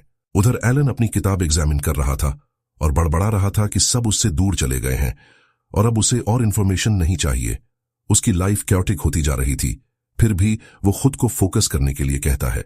लैबिरिंथ से लौटने के बाद उसने अपना अटेंशन वहां मिले फ्रेजेस को रिसर्च करने में लगाया। एलन एक हल्की सी हंसी हंसता है, सैटिस्फाइड कि उसकी रिपोर्ट्स आखिरकार कंप्लीट हो गई हैं। वो रीइंफोर्समेंट ऑफ मैजिकल इम्प्रिंट और स्पेल्स के अंदर रिफ्रैक्शन के बिहेवियर जैसे कॉन्सेप्ट्स रिव्यू करता है। वो नोट करता है कि रिफ्रैक्शन एक कंप्लीट स्पेल के अंदर इम्परफेक्शंस को मजबूत करता है, जबकि रिपल्शन स्ट्रक्चर को डिस्टॉर्ट करता है। यूनिवर्सल लॉ के हाथ में होने से वो रियलिटी को गवर्न करने वाले रूल्स को मैनिपुलेट कर सकता था और मैजिक को उसकी ओरिजिनल लिमिट्स से परे बदल सकता था। उसकी ऑब्जर्वेशंस के according blue light parallel magic को रीइंफोर्स करती थी, जैसे इलेक्ट्रिकल अटैक्स। उसने एक थियरी डेवलप की थी कि डिफ्रैक्शन जैसी लाइंस अंदर तक पेनिट्रेशन अलाउ करती है और इंपैक्ट होते ही एक क्रिटिकल इफेक्ट पैदा होता है। इसी वजह से जब उसने पहले उस गोलेम पर स्ट्राइक किया था तो वो मैसिव क्रीचर वहीं के वहीं इंस्टेंटली मिट्टी में मिल गया था। लेकिन अपनी करंट माना से वो दिन में सिर्फ एक ही बार उस स्केल का मैजिक यूज कर सकता था। उसे बहुत ज्यादा फटीग महसूस हो रही थी। वो सीरियस हो जाता है जब उसे वर्ल्ड की लिमिटेशंस याद आती हैं। बैबिलोनियन मैजिक के हैंड साइंस और फ्रेजेस बहुत पहले खो चुके थे, जिनका कोई रिकॉर्ड नहीं था। इसलिए उसे अकेले रिसर्च करके मिसिंग पीसेस को स्क्रैच से बनाना पड़ रहा था। फिर भी उसे इस चैलेंज में मजा आ रहा था। वो अपनी उंगलियों को एक साथ रखता है, उस स्पेल को प्रिपेयर करते हुए जिसे वो 2 मंथ से रिफाइन कर रहा था। उसके सामने एक क्रैकलिंग पर्पल लाइट बनती है। एलन बताता है कि माना फ्रेज के फोकल पॉइंट को एलिमिनेट करने से लाइटनिंग बनाने के लिए जरूरी इम्बैलेंस क्रिएट होगा। पर्पल लाइटनिंग का एक छोटा स्फीयर अपीयर होता है। एलन उसे एक वीक और लिमिटेड फॉर्म, महज एक फ्लक्सेशन स्पेल कहता है, लेकिन जैसे ही वो चांट खत्म करता है, थंडर की एक वेव निकलती है जो स्ट्रक्चर को कंप्लीट कर देती है। वो फिर से चांट करना जारी रखता है। Compression, condensed magic cannon tight हो जाता है। फाइनल मोमेंट में वो आखिरी हैंड साइन कंप्लीट करता है और एक वायलेंट थंडर कैनन ऊपर की ओर इरप्ट होता है, स्काई में ब्लास्ट करता हुआ। मैसिव एनर्जी एरिया में फैल जाती है, जमीन को हिला देती है। हेलन फ्रोजन खड़ा था। उसे यकीन नहीं हो रहा था कि उसने कितनी फोर्स रिलीज कर दी है। तभी पीछे से एक आवाज गूंजती है, इम्पॉसिबल। एलन तेजी से मुड़ता है। वहां खड़े फिगर को देखकर उसका एक्सप्रेशन शॉक में स्टिफ हो जाता है। कैलिया ज़ेनोनिया, द रेड हेयर्ड वुमन, अपने किंगडम की विलन, अपने पिता की मर्डरर, और वो बंदी जो हमेशा से एलन को अपना पपेट बनाना चाहती थी, अपने बटलर के साथ खड़ी थी। बटलर की आंखें चौड़ी हो जाती हैं। Origin magic. ओरिजिन मैजिक का यूज करने का मतलब है कि यह बंदा 7th सर्कल मेज के कैलिबर पर है। एलन ये सुनकर फिर स्टिफ हो जाता है। उसने ओरिजिन सर्कल टर्म पहले कभी नहीं सुना था। एलन डिसबिलीफ में कैलिया और उसके बटलर को देखता है, जो उसे रिडिकुलस एग्जैजरेटेड फेसेस से घूर रहे थे। उसे एकेडमी के दिन याद आ जाते हैं और अपने प्रोफेसर की एक मेमोरी। नाइट नेशन क्लाइबर्न में अपने टाइम के दौरान प्रोफेसर ने उसे एडवाइस दी थी कि किंग से रिकॉग्निशन मिलने के बाद ही कोई ऑर्डर एस्टैब्लिश कर सकता है। एलन तो सिर्फ खुद को डिफेंड करने के लिए मेज बनना चाहता था, लेकिन उसके प्रोफेसर ने उसे कभी सीरियसली नहीं लिया था। वो उसे एक पेट की तरह ट्रीट करता था, लगातार उसकी तारीफ करता और अपनी सोर्ड से उसके सिर पर थपथपाता था। वो एलन को टैलेंटेड कहता और उसे देश न छोड़ने के लिए बेग करता था। एलन हमेशा उन अजम्पशन से अनॉयड रहता था। उसकी मैजिक एबिलिटी प्रोफेसर से नहीं आई थी। हर स्पेल, हर थ्योरी उसने अपनी रिसर्च से अचीव की थी। स्टोरी अब आने वाले टेंशन की तरफ शिफ्ट होती है। कैलिया ज़ेनोनिया फिर से अपीयर हो चुकी थी। एलन ने उसकी कभी मदद नहीं की, फिर भी वो अपने एम्बिशन के लिए उसे निगलने की स्कीम्स बनाती रही। वो हमेशा शैडोज में प्लान करती थी, लेकिन एलन का माइंड सुपीरियर था। जैसे ही एलन उसके इंटेंशन को पहचानता है, वो चुपचाप कैलिया को अपनी एक बड़ी स्ट्रैटेजी में पॉन की तरह यूज करने की तैयारी करने लगता है।